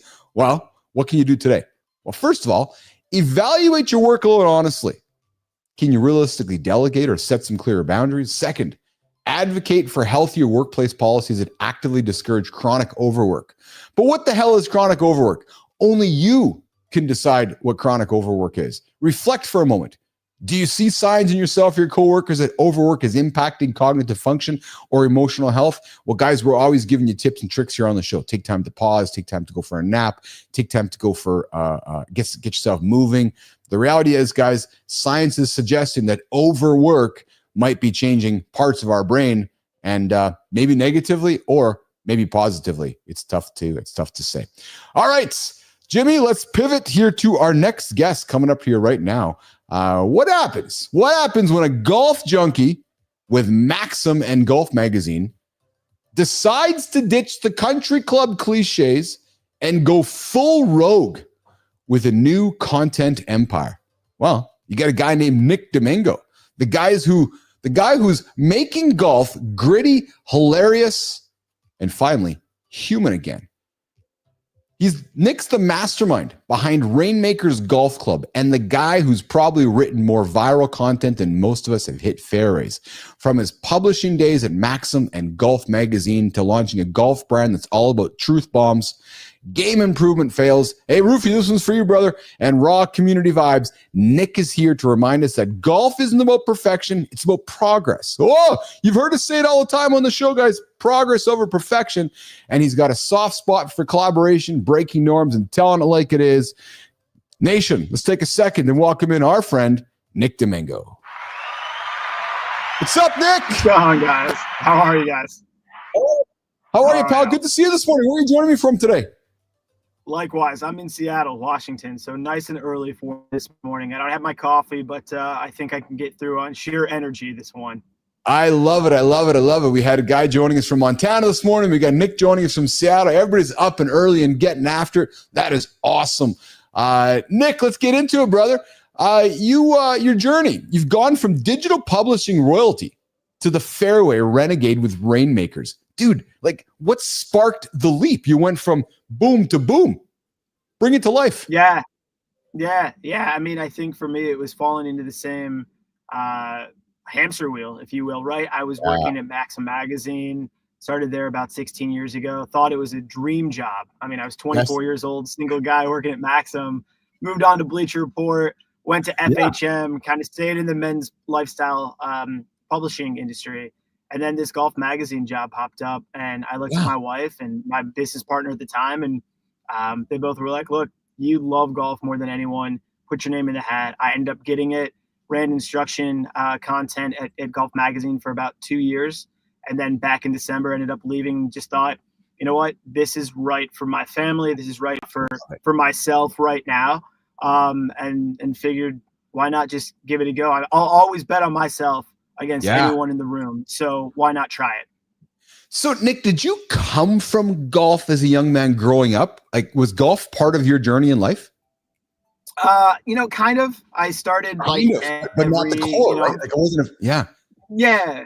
No. I mean, like most 80s and 90s kids, I mean, I picked up my first golf club because of Tiger Woods.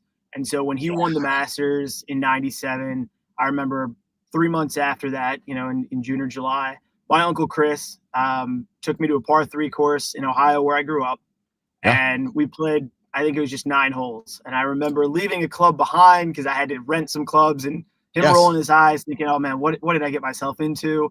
And from there, it was just a casual sport and an activity for me. I was baseball, basketball, soccer growing up, and golf was always secondary. It was just, like I said, a hobby that my friends and I would do.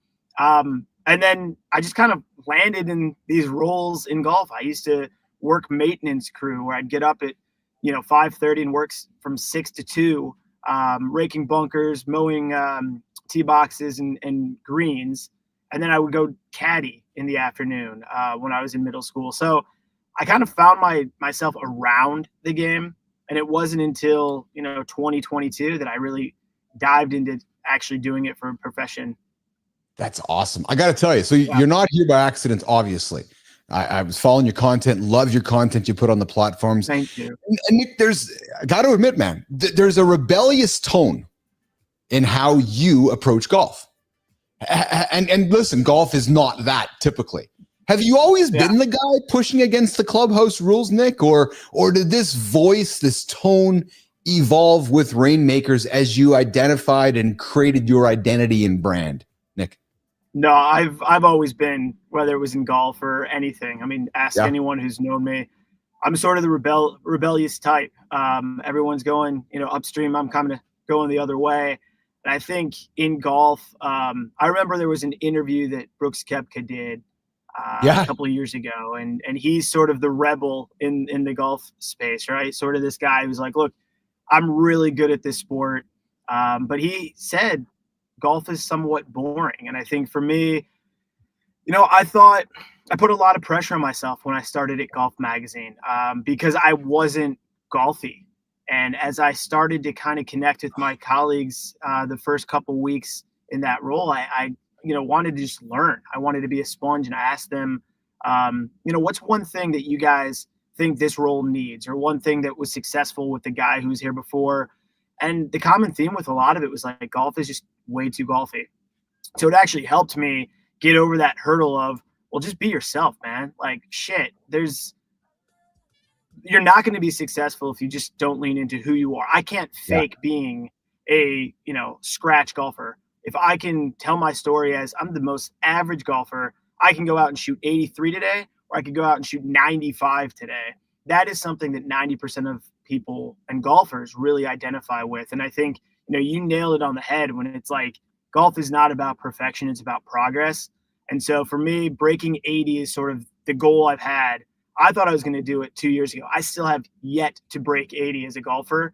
But I think that's part of sort of my persona as the average golfer, the face and voice of the average golfer, especially online. And so for me, I want to tell that relatable golf instruction, remind people that, look, if you're picking up a golf club for the first time and you're seeing something on Instagram of a golf player or a teacher saying, do this, do this, do this, and it's a 1.5-minute clip, and that person expects to go out and all of a sudden become a good golfer, you're lying to yourself. I mean, this game takes so much work that you need to really tell the kind of nitty gritty of all this. It's like, Nick, part of your brand is the relatability of you, isn't it? Because if you were a scratch golfer, Rainmakers and your community you're building might not lean into you as much. Would that be fair for me to say? Oh, totally. And I think for a long time, again, when I was at Golf Magazine and even getting back in to Rainmakers and launching my own brand, there are some content creators out there who are scratch golfers. They played in high school, they played in college. I tried out for the golf team junior year of high school, made one cut by I think one stroke, and then the second day didn't make the cut and didn't make the team. So that relatability, I've always thought, I want to be the guy who leads every man in the room. And I want to be the most respected person. When I leave, I want people to remember my name. And those guys who are crushing it, kudos to them. They're the ones who are really, really good golfers. They understand and care about a lot of the, terminology that you would use. For me, I'm like, I just want to be one of the guys, man. Like, I want everyone who sees Rainmakers and follows Rainmakers and participates with Rainmakers to feel like, this guy reminds me of some of my best friends. Really casual, really relaxed, super competitive, not with other people necessarily, but with myself. Like, that's what golf is. I want to be the best I can be every single round, every single swing, but not do it in a tone where it's like, oh man, I'm really bummed because I shot 74 today. I didn't shoot 72. It's like, that's not my brand, I think keeping it casual, keeping it fun is all what Rainmakers is about. Love it. We got Matthew Roof joining us in the comments here. Nick up and at him at 6 a.m. before the dew is off. Before the dew is off the greens, break out on your own. Another guy doing what he loves and making a life on his own terms. Dude, I had a guy on the show here just before you. His name's Doc Wiley. You guys look like brothers, man. The guy's 63, look like he's 30. So I know Matthew's comment is if you're doing what you're doing, you're going to keep yourself looking young. And Roofy comes back with so relatable. Breaking 80 is an amazing goal. I played 3 rounds last week, 94, 88, and then 102. 102. Crazy game. Yep. The 102 round was the favorite because of the laughter and the memories. And that's what's really interesting, right? Is that last one, he didn't shoot 68, didn't shoot 70. He shot 102, but it was his most enjoyable time. Talk about that for a second, because that's really the point of golf, isn't it? And I know it's such a cliche comment to make, but so many of us focus for perfection on the golf course when in reality, Roofy's the one who's actually doing it right, isn't he? Yeah. I mean, so I'll take you back in what was it? I guess last couple of years ago in August, I played my first ever pro-am. Played with a guy named Ryan Young. He's the head pro at Chambers Bay here down in Tacoma. So we're playing, and I got all hyped up. I mean, I'm sitting there, nervous wreck. I'm trying to do some work beforehand at a coffee shop. I'm downing coffee. I'm eating. I'm making it a big deal. And it's all in my head, which golf is hugely mental, right? So I go out there and I just shit the bed. Just played awful. We finished, I think, like 23rd of like 28 teams. And I knew I just didn't carry my weight, right? Even with like the strokes that I was given. Then fast forward to last year, I played in my first ever member guest at Chambers Bay with Ryan and some other guys. Yeah. And I just remember all these guys. It's obviously a US Open host site. These guys paid a lot of money to be there. I think there were 18 teams that were there. And I just remember showing up and kind of faking this mentality of I care. I thought these guys care way too much. Look, it's great to play well. It's great to win, all that. I'm competitive, but I also kind of knew my role that, if I don't just enjoy this is not going to be a fun experience. And the guys we played with a lot of times took it way too seriously, and it just wasn't fun. You're tense. My playing partner and I were tense. After the first hole, we're talking about, how we have to come back. It's you got to slow down. Now, 2 months ago, I played at Chambers. First round, I think, in 7 months that I played without filming any content, without thinking about content. I shot 85. And it was actually with 2 of the guys who I played in the member guest with that first day. Just really cool, really relaxed, casual, supportive. You're giving tips. You're going through the trenches together. And this guy Matt said, that round, I know I shot awesome for me, but that round was more enjoyable because no one cared. No one was slamming their club. No one was pissed off. No one was talking shit to themselves or the other people. It was all supportive. And that's what golf ultimately needs to be. Yeah. You mentioned a comment that Kepke says that golf is boring. And we both have, it's with the Tiger Woods era. And I think that we would agree that, golf in many ways perhaps peaked as Tiger was peaking. Maybe I'm just throwing it out there. Why do you think golf has struggled to shake off this stuffy versus degenerate kind of split? We got Live Golf, got PGA Tour, but yet it still comes across in this stuffy way. You got Rory and Tiger trying to launch a stadium type series, but at the end of the day, there still is this stuffy perception around golf. Yeah. I mean, it's an individual sport. I mean, that's what it is, right? It's similar to tennis. I mean, people, if you see Pete Sampras or, Roger Federer walking down the street on one side, and you've got, I'm just saying, Tracy McGrady, great NBA guy from, played for the Raptors for a long time, on the other side of the street, you're naturally probably going to you're right, kind of find yourself going towards Tracy McGrady. Now, you're bang on. That's not a knock on marketing. It's just Tiger Woods was such a persona in the game. No one had seen anything like that, and no one's seen anything like that since. And so I think, the game of golf struggles with this guy who might be good for 4 or 5 years or win a major or two in 2 or 3 years. And then they kind of just fall off. and they don't really market them the way that an NBA or NFL team does. And I think True. that's ultimately what it. I mean, all individual sports, it's hard to stay on top because you're expected to win every time you go out. Scotty Scheffler is expected to win every single tournament. Yes. It's not realistic in this sport. And he, as good as he is, and as much as he is very much, him and Rory are the faces of golf. Bryson and Brooks, you kind of throw in from the live side. Those guys will never be a Patrick Mahomes. They will never be an Anthony Edwards or LeBron James or these guys who are emerging superstars just because of the sport that they play. And I don't know how you really fix that problem.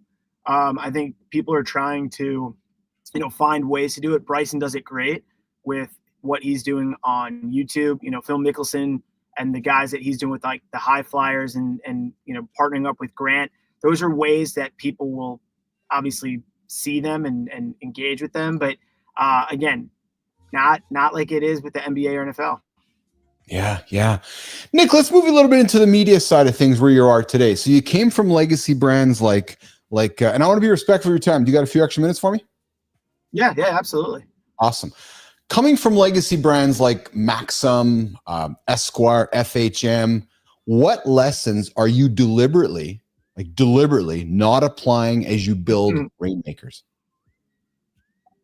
That's a great question. That's what I'm paid to do. Yeah, exactly. I've always preached access over excess. And when I was at some of those brands, I don't think,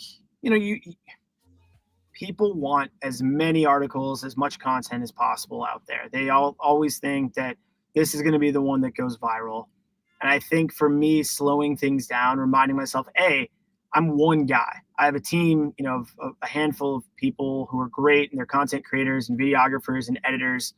But we know our lane. We don't want to just post content to post content. We want to very much tell a story, build a brand, make it relatable, make it fun, and remind the people that we're on camera with, especially, that this isn't Golf Magazine, it's not Golf Digest. We don't need to be stuffy. Let's have fun, and I think that comes through our tone, through the way we interact and engage on camera, and then hopefully through the videos that we produce, people see that and say, man, these guys are awesome. They're very different than what's out there in the golf instruction space and golf media space. So I have to think then that makes you quite relatable when, your word, like these are your words. Golf is fucking hard. It's Nick Domingo. It is. Right. Yeah. But I'm making an assumption that when you make that statement, when you say that, and it was like, yeah, it is fucking hard. You're showing a messy side of yourself and your business that I'm going to suspect very much resonates with your audience, because when you make that statement, you're automatically removing yourself from the stuffiness of golf. Because I walking up going, this is fucking hard. It's like, yeah, I like this guy because he's supposed to be the golf expert and he's telling me it's hard too. So right off the bat, you've broken a barrier. Would you agree with that? I mean, I hope so. I love hearing that. I appreciate that. I think, no one likes the kid who is born with a silver spoon, in his mouth and gets handed everything. Yes. And I think that's sort of the approach I've always, asked my friends or family. I've always had sort of this like Kobe gene is sort of what we joke about. I have this crater sized chip on my shoulder that I will create a narrative to compete with somebody and try to win. And I think that's where with golf and the tone of Rainmakers, that's sort of where I am going from. It's like, you watch TV, you watch success stories. People love to hear the guy who, started out as a normal dude, ended up on the street, and then built his life back up and became a multimillionaire, giving back to people and helping people. Right. I hope I don't live on the street, but I've been at the bottom. I mean, I've had $4 in my bank account, before. This is 11 years ago, and I struggled with, what's next. And I just remember sitting there thinking, I'm lost. And here I am building a brand 11 years later that I really believe in. that really helps kind of epitomize that whole story of golf is hard. You can have 1 month of great, success on the scorecard and feeling great, and then a month or two of just shitting the bed. And I want to make sure that you, in your journey, remind yourself that whatever your goal is, you'll get there. Just don't give up. Just continue to have fun. If we can provide the tips and some whether it's mental or physical or swing tips that will help you, then great. That's ultimately what I want Rainmakers to be. And I think that's, as you said, sort of the appeal and the charm of, I wouldn't say just me. I want that to be of the brand, because the brand is bigger than me. So I love that you've kind of recognized that, because that is what we're all about. So now I'm going to take a few minutes to get some advice from my little buddy, Nick Domingo here. You got yourself a YouTube channel. It's pretty successful. I do, I'm building a men's lifestyle morning show, as if you can't probably see. And you've come from the world of Maxim, FHM. You're now creating YouTube. What advice would you give me or somebody listening right now on launching, managing, growing a YouTube channel? Domingo. I mean, the first one's always easy. Just be authentic. And I think you can see that through the way that you carry yourself and communicate with people. People are going to be able to see if you're fake or not very easily. Other than that, I mean, I think it's just always thinking about the brand. And I don't say that in an unhealthy way. I wake up, I go to bed, and I wake up every morning loving what I do, but also thinking, how can I be better today? How can I take that next step? As a human, right? As a human. Yeah. I mean, you want to learn every day. And I've been in rooms where I understand my role when, I've always joked, like, if you put me in a room of kindergartners, I will probably learn more from them than they will from me. Yes. But I also know that, like, I'm looked at as the adult to kind of be the leader in that situation. I've also been in rooms with some of the most successful, golf teachers on the planet. And I understand I'm not trying to show up anyone. I'm absorbing information. I'm asking questions that I can apply to what I'm trying to do. Answer questions for golfers that maybe it might be technical the way they explain it, but I can break it down very casually and in layman's terms for the average person, that they're saying, you know what, this is great. This isn't golfy. This makes sense to me. And I think that is, if you carry that with you, where you're thinking, how can I continue to get better? How can I, continue to get meetings and continue to get people to buy into what I'm doing and support what I'm doing, you're going to be very successful. Yeah. Hey, Nick, I know you are huge. You're huge on collaboration. Yes, so we have an opportunity right now to create some content, to put a call to action out for somebody. Here's the question for you, brother. What's one dream collab, other than Mornings in the Lab with Keith and Friends? What's one dream collab you haven't pulled off yet, but you will? It's a great question too. Dude, I'm telling you, man, I hate to ask all the great questions. I know. I joked with my wife when I took the job at Golf Magazine that it was going to be the job that got me to meet Tiger. Now, I didn't meet Tiger like this, but I did hit golf balls next to him and Charlie at Old Palm last November. And that to me was like, okay, this is the universe saying to you, you've done what you did, or what you said you wanted to do. You've been in the presence of Tiger. You literally walked right by him, gave a little nod, and you're good. I think for a collaboration, a dream collab, man, I really want to put on a golf event with,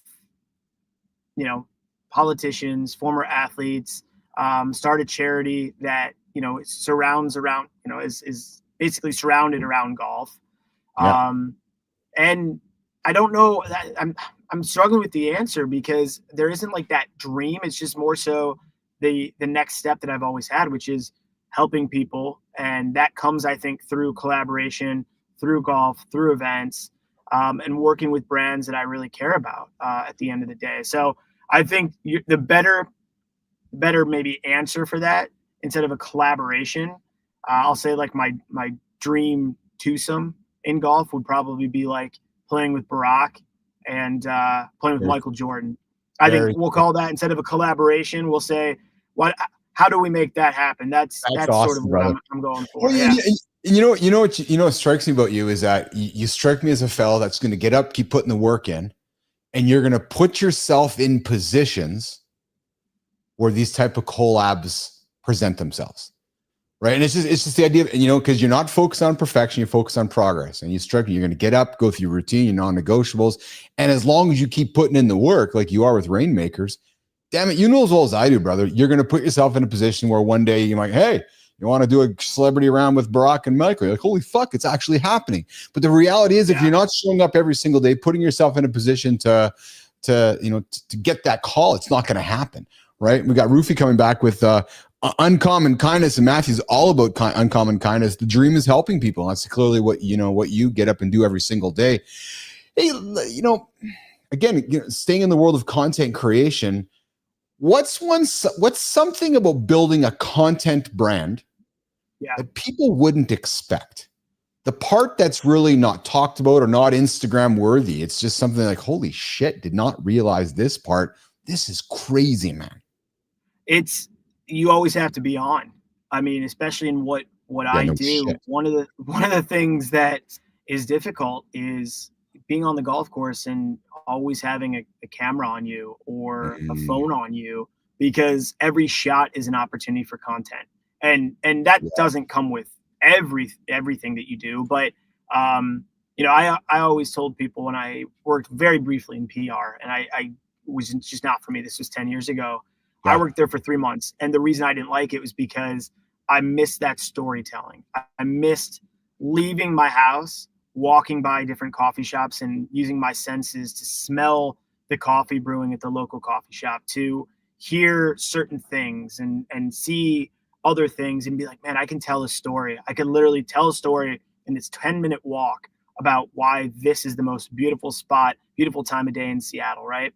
And I think with golf, it's very similar. You always have to be on. You always have to be thinking. If you're filming content, you're not thinking about the shot. You have to, but you're not. You're thinking about, how can I stay engaged and real and authentic for the person who will be watching this? And that can be very difficult to do a lot of times. It's something I struggle with. I take pride in trying to be good at it. But, when you're on the 13th hole and you look at your scorecard and you're playing bogey and double bogey golf in some cases, all you want to do is just fucking scream, throw your clubs and say, I'm done. But for the good sake of your content, you really have to continue to engage with the audience and be like, you know what, we're going to grind this out. How do we create a new storyline to keep that person watching when this video is editing? Wow. I can relate, because I do this thing Monday to Friday, 2 hours every single day. So this idea of being on, right? And when you're making content, you recognize that somebody paying attention to you wants to also be entertained, right? Or else not watching. Right. So it's the same thing with this show here. It's like, okay, well, that you got to amplify the energy to entertain somebody who's tuning in. So it is this idea of always being on, isn't it, Nick? Oh, absolutely. You have to be. And I think I'm not going to pat myself on the back. I'll say more so for you. I'll deflect it towards you. I'll pat you on the back. It takes a special person to do that. I mean, look, we're not, A-list celebrities yet, but, those Jimmy, guys. I think he might be misspoken here. I think he's talking to Jimmy. Who the hell is this guy? Of course, I'm a fucking A celebrity. I'm an A celebrity in my own head. I am.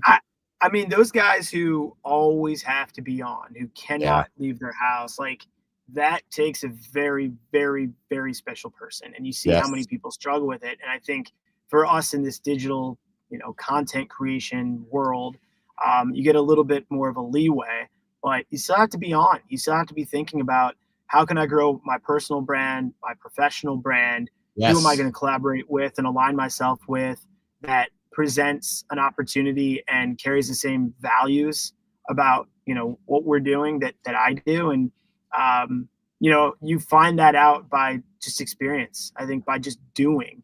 I think that's why every successful, business person or celebrity or whoever it might be, their first advice when you talk to people about well, how did you get here? Just start. If you just start, you find shit out along the way. And I think that's the biggest thing for anyone who wants to, create anything. That doesn't have to be content. Just start. You're going to fail literally every day. You might have 2 months of sending emails nonstop, and you might hear back from one person. But you know what? If you keep going, you're going to be successful. If that's ultimately what your goal is to be successful in. That's it. That's it. Hey, you're hanging out with myself, Keith Billis, and our guest, Nick Domingo, the mastermind behind Rainmakers Golf Club, and the guy who's probably written more viral content than most of us have hit fairways, from his publishing days at Maxim and Golf Magazine to launching a golf brand that's all about truth bombs, game improvement fails, and raw community vibes. Nick's here hanging out with us this morning to remind us that golf isn't about perfection, you guys. It's about progress, and most importantly, having fun. Yeah, true story. Nick, I got some rapid hitters, man, to wrap up our chat with you here today. And my first one to nail at you, brother, is it goes like this. Favorite club in your bag? And don't lie. My putter. Oh, last video you laughed at on YouTube. Man.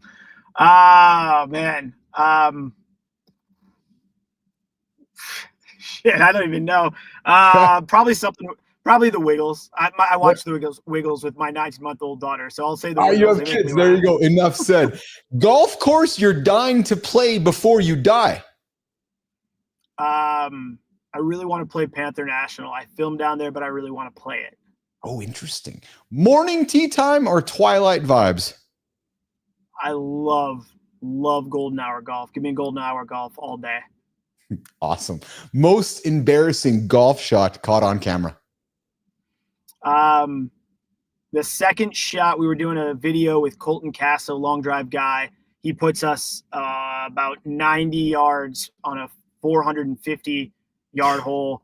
All I have to do is literally just hit like a soft little approach wedge in, and we had 5 or 6 people standing around with cameras. I just chunked it, and it literally, like, when I say chunk, it was like directly 180 degrees from me and went into the water. It was the worst golf shot I think I've ever hit, let alone caught on camera. So by far that happened about last November. So about 6-7 months ago. You know, to your comment there, this just came to me.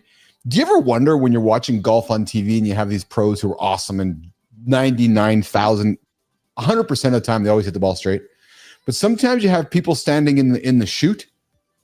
Yeah. Do you ever wonder sometimes if the guy's going to fucking slice it or hook it, just nail somebody who's just off? And like I do. And you just wonder sometimes, does it surprise you if somebody hasn't been nailed in the head? Yeah. I mean, you've got these guys hitting it like 200 mile per hour ball speed, and someone's literally like 15 yards in front of them on the right, like a millimeter to the right or left off their club face. That person's just like a goner. So yes, I think about it all the time, and it makes it realize how good those people really are, that doesn't affect them at all. That's my point. Yeah. Nick, final question for you, brother. The closing question. Here's a big one for you, brother.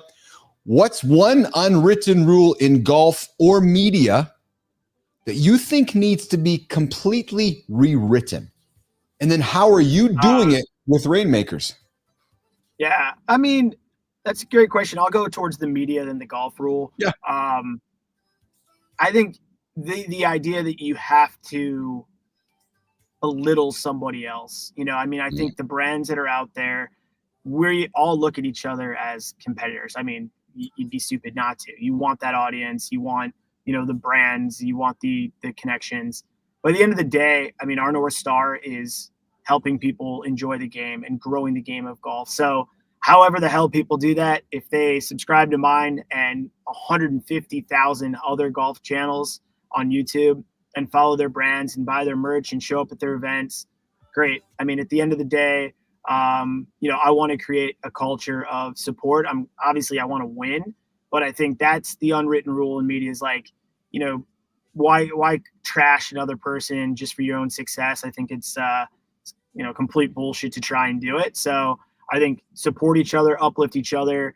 And ultimately we're all going to win. I mean, that, if that's the approach that you're doing. So that would be the rule I would change for sure. There's enough for all of us, isn't there, Nick? Oh, totally. There's what, 8 billion people in the world. Like you've got plenty of people who can, support multiple people. And as I've said to everybody that I work with Rainmakers, there's probably times in this journey so far that I've sacrificed potential income for myself. because I've said to everybody, look, I want everybody to eat. And, I went to Kentucky. There was a 30 for 30 that Coach Calipari was on, and he preached that to all those McDonald's All-Americans in that locker room. He said, look, you guys were all stars on your high school team. There's 5 or 6 All-Americans in this room. 5 start, one other guy naturally is going to come off the bench. You're going to have to sacrifice points, playing time, all this for the good sake of everybody eating once you get to the NBA. And I think I follow that, and I very much prescribe to that, to say, you know what, all of us can eat, all of us can win, all of us can support each other. And, if that's in the form of collaboration or otherwise, I'm all for it.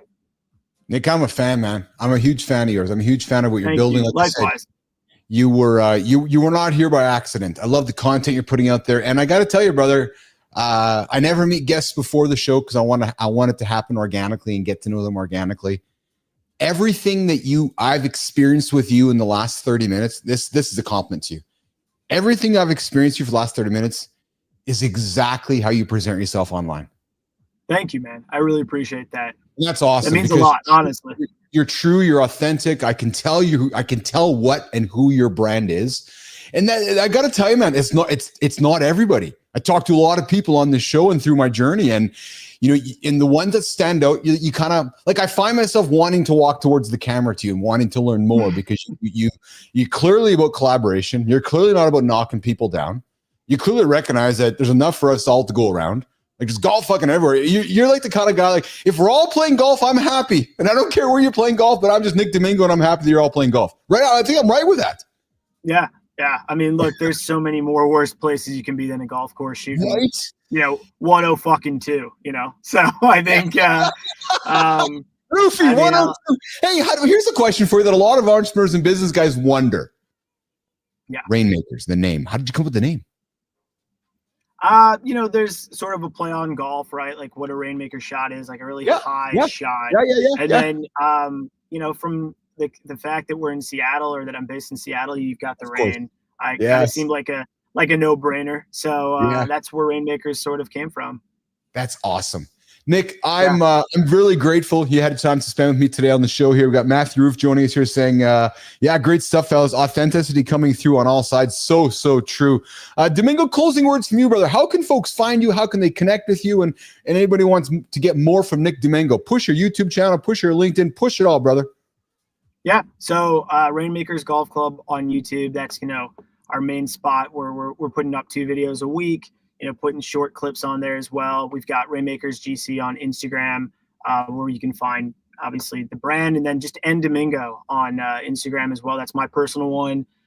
You probably won't see as much golf. You'll probably see some running and hell of a lot of my beautiful wife and daughter on there. So if you're into that, follow me on Instagram. If you're more into the golf, go ahead and give Rainmakers a follow. You said running. Are you a closet runner, Domingo? I am. I've been running for about 20 some years. I've done a bunch of half marathons. I'm 40 now, so my body doesn't recover as much as it did, or fast as it did. Jimmy, what are our guests drinking this morning? I gotta hold on, Jimmy. Keep them on the big camera here. Yeah. Dude, you don't look a day over 30.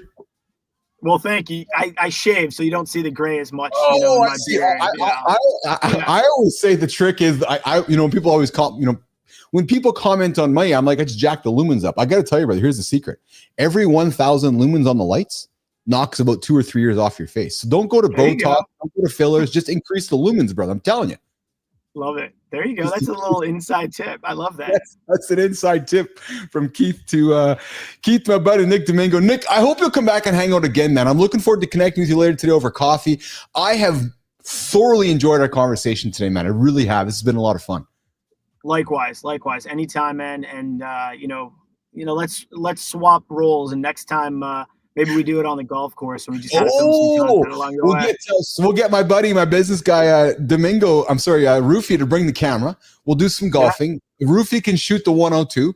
I'll shoot the 140. And you can lead us around the course. That'd be fun, actually. We could do mornings in the lab along with Rainmakers from some golf course on the planet, and do the morning show as we're cruising. Hey, with 5G internet being ubiquitous, we'll get to a point where we can just get on the golf course and I can do the show live on the course with you. That would be fun. Right. I mean, why not? I'm all for it. I mean, I'm up in Canada quite a bit. That's where my wife's from. So you Yeah, guys tell me the time. She's from Saskatoon. So we go to Saskatoon every year, a couple times a year. So you guys tell me when and where you want to do it. I'm all for it, man. Let's do it. So first of all, before we go, I do have to offer some sympathies and apologies to you and your wife for the fact that she's from Saskatchewan.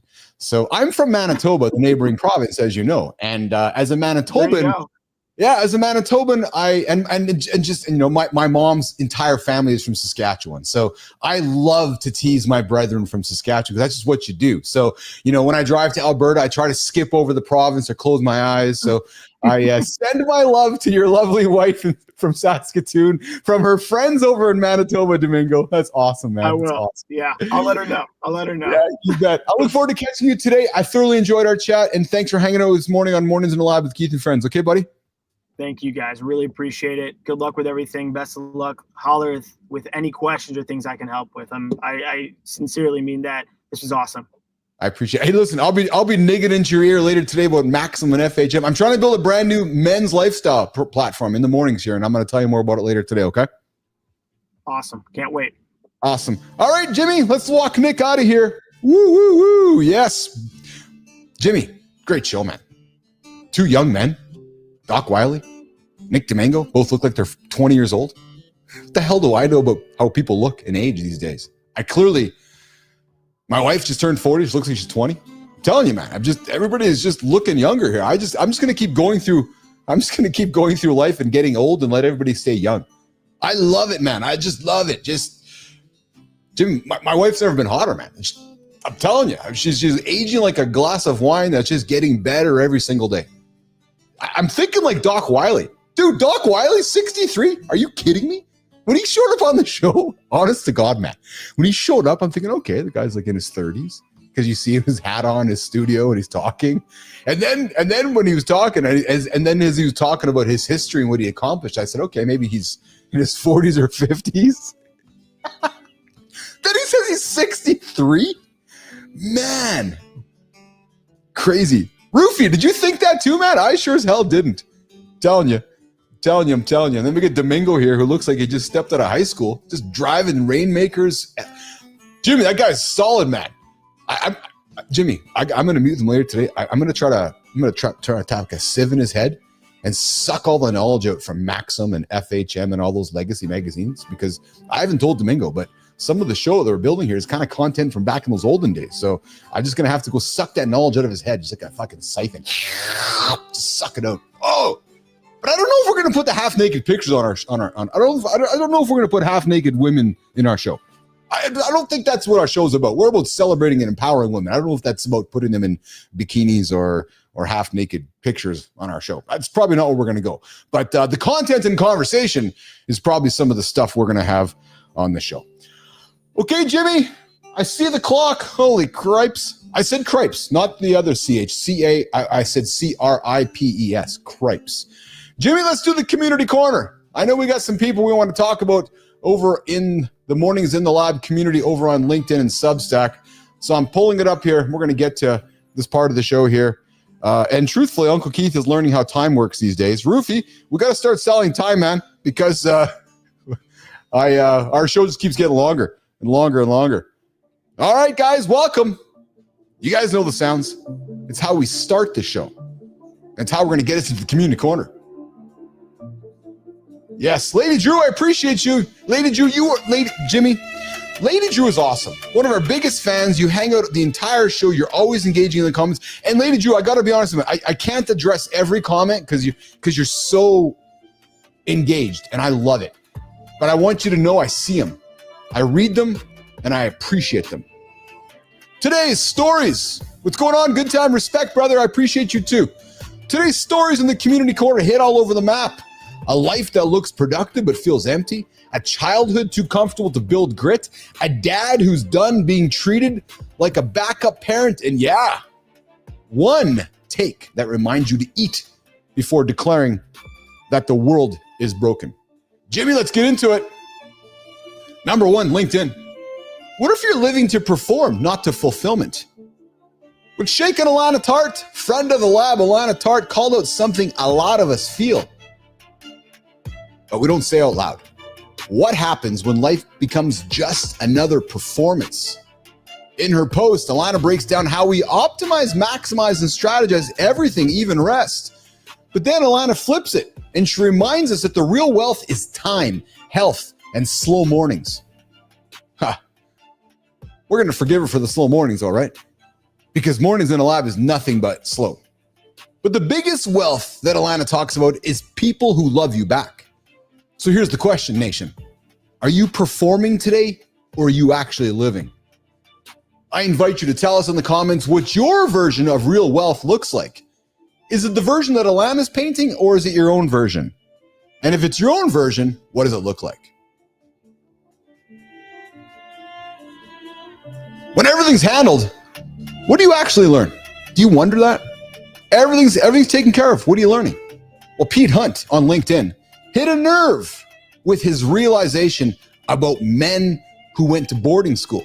He says it was all handled. This is all taken care of. And according to him, that might be the problem. Fees paid, food cooked, sports kits washed. That kind of early comfort can stunt your ability to take ownership later in life. Well, Pete's not blaming. No, he's not blaming at all, actually. He's reflecting. And it opens a much bigger conversation around what happens when boys don't learn to lean themselves. What's your opinion, nation? Did you go to boarding school? Did you have everything done for you? Or do you think Pete is onto something with this observation? If everything is done for you, how are you learning to do it yourself? Pete's asking the question. All right, number 3. Are we still treating dads like side dishes? Oh man, really? James Rutledge dropped a fire post. Just nothing but fire. Rutledge, I loved it, man. I loved it. You had me nodding along as I was reading it. It was a simple image, a dad pushing a stroller. But the caption, this is a dad. It's not a helper. He's calling out how often dads are still seen as the secondary parent. And guys, I'm going to tell you something. The data is backing it up. Paternity leave, cultural norms, all of it still puts dads on the sidelines. That's changing. James is helping lead that shift, and it's a conversation we need to have.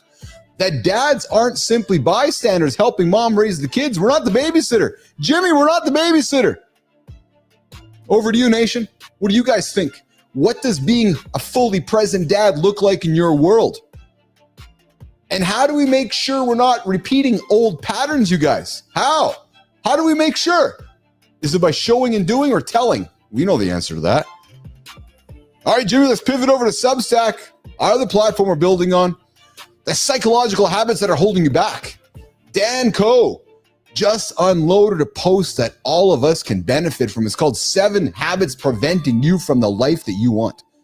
And guys, you know how often we talk about habits here on the show. And let me tell you something. It's not surface stuff. This is about identity, self-sabotage, and what happens when your old operating system keeps running the show. Dan's first habit, not being selfish enough. Not in the ego sense, but in the take ownership of your life sense. He says, you aren't where you want to be because you aren't the person who would be there. Ooh, think about that. Think about that. Think about that.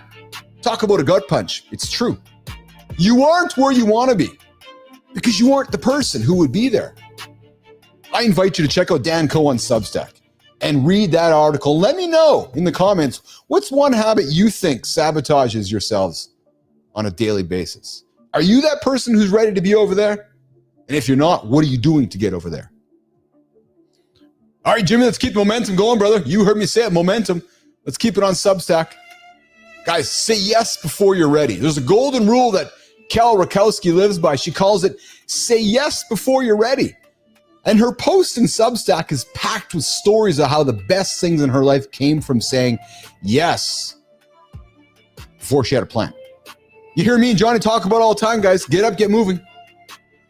The momentum will happen, and then magic happens. Movement, momentum, and magic. And Cal Rakowski's talking about the same way. It's not about recklessness. It's about courage. It's about walking towards failure. It's about giving life a chance to surprise you. Think about that. When's the last time you said yes to something that scared the living shit out of you? And how did you change it? Did you walk towards it? Or did you walk away from it? It's a question. The next question is the world falling apart, or do you just need a snack? This one's hilarious, man. Laura Kennedy. Man, this is a genius post. Laura Kennedy posts on Substack. You may have reached the conclusion that the world is doomed. You just look around going, it's fucking doomed everywhere. Or you might just be hungry. Think about it. Or you're hangry. And it's such a good reminder when you're tired, you're overwhelmed, or you're burnt out, it's easy to go full existential crisis. But sometimes, guys, pause. It's just low blood sugar. And I'm telling you, Cal's point is serious, though. We've got to stop assigning permanent meaning to temporary moods. You hear Jory talk about on the show, it's a moment. It might be a moment where you're in a bad mood. So I invite you, tell me in the comments, what do you do to catch yourself before spiraling into endless negativity? What do? Do you go for a nap? Do you go for a sleep? What do you do? That's it for today's Community Corner. If you want to be featured in this part of the show, I invite you to follow us on LinkedIn and Substack and tag Mornings in the Lab with Keith and Friends in your next post so we can shine the light on you as part of our Community Corner segment here on the show. Speaking of shining the light, we're moving the light over to the Creator Spotlight part of our show here today. And our first one coming up, we're going to dig into LinkedIn on this one. We're going to dive into LinkedIn on this one. And I just got to get my proper tunes going for this one. Jimmy on the LinkedIn Creator Spotlight. That's where I am right now, pal. You can't coach a sales team. Nope, you can't. You can't coach a sales team if you're drowning in your own chaos. We've all seen it. Brilliant founders and overwhelmed execs still leading the sales teams off the side of their desk. Yeah, just over there. CRM's a mess. The pipeline's dry. Everyone on the team is frustrated. And the pressure, it's heavy. It's heavy. Because deep down, you know you're capable of more. That's where one fire starter flipped the script. He took his darkest moments, financial collapse, identity crisis, suicidal thoughts, and he lit a match. Phew. Now, this fellow teaches leaders how to build performance and people. No fluff, no burnout, just results that spark from the inside out. He's got 20 plus years in adult education, mindset work, and corporate sales. Jimmy, this guy's the founder of Firestarters, Inc. He's the fractional VP of sales, transforming sales cultures from the inside out.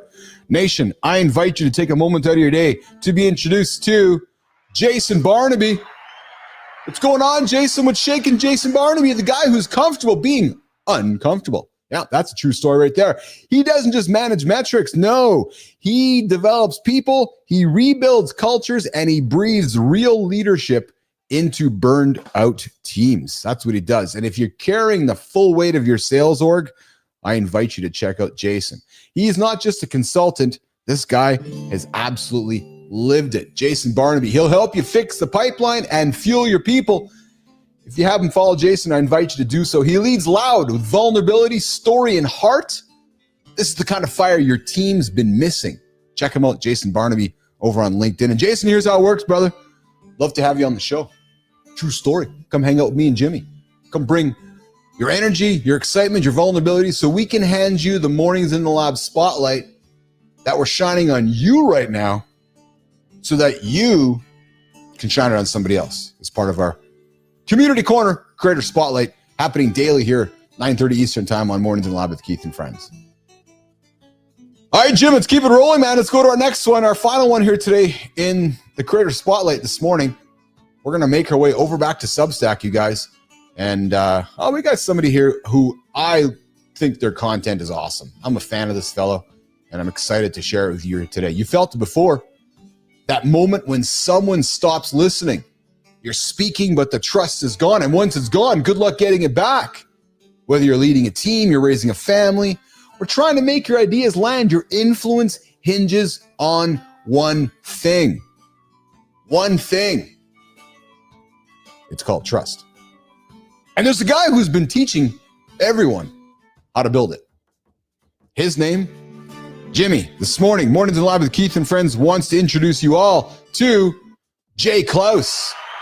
What's going on, Jay? I'm a huge fan, brother. Founder of Creator Science, a media company focused on helping people earn trust at scale.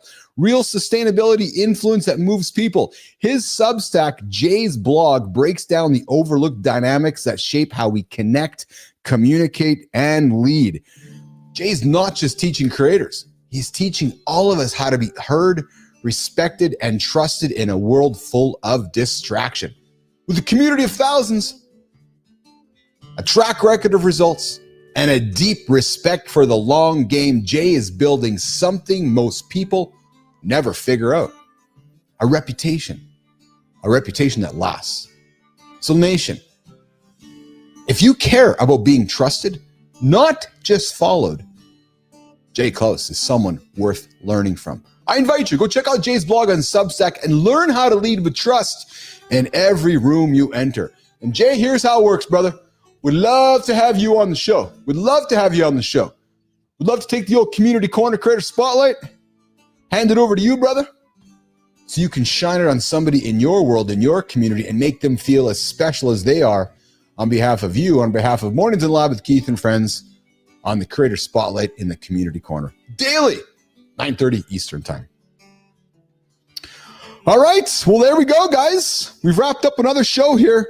And old Uncle Keith's bladder's dancing here again. Jimmy can see me moving around. Yeah, moving around. Guys, we're back tomorrow here.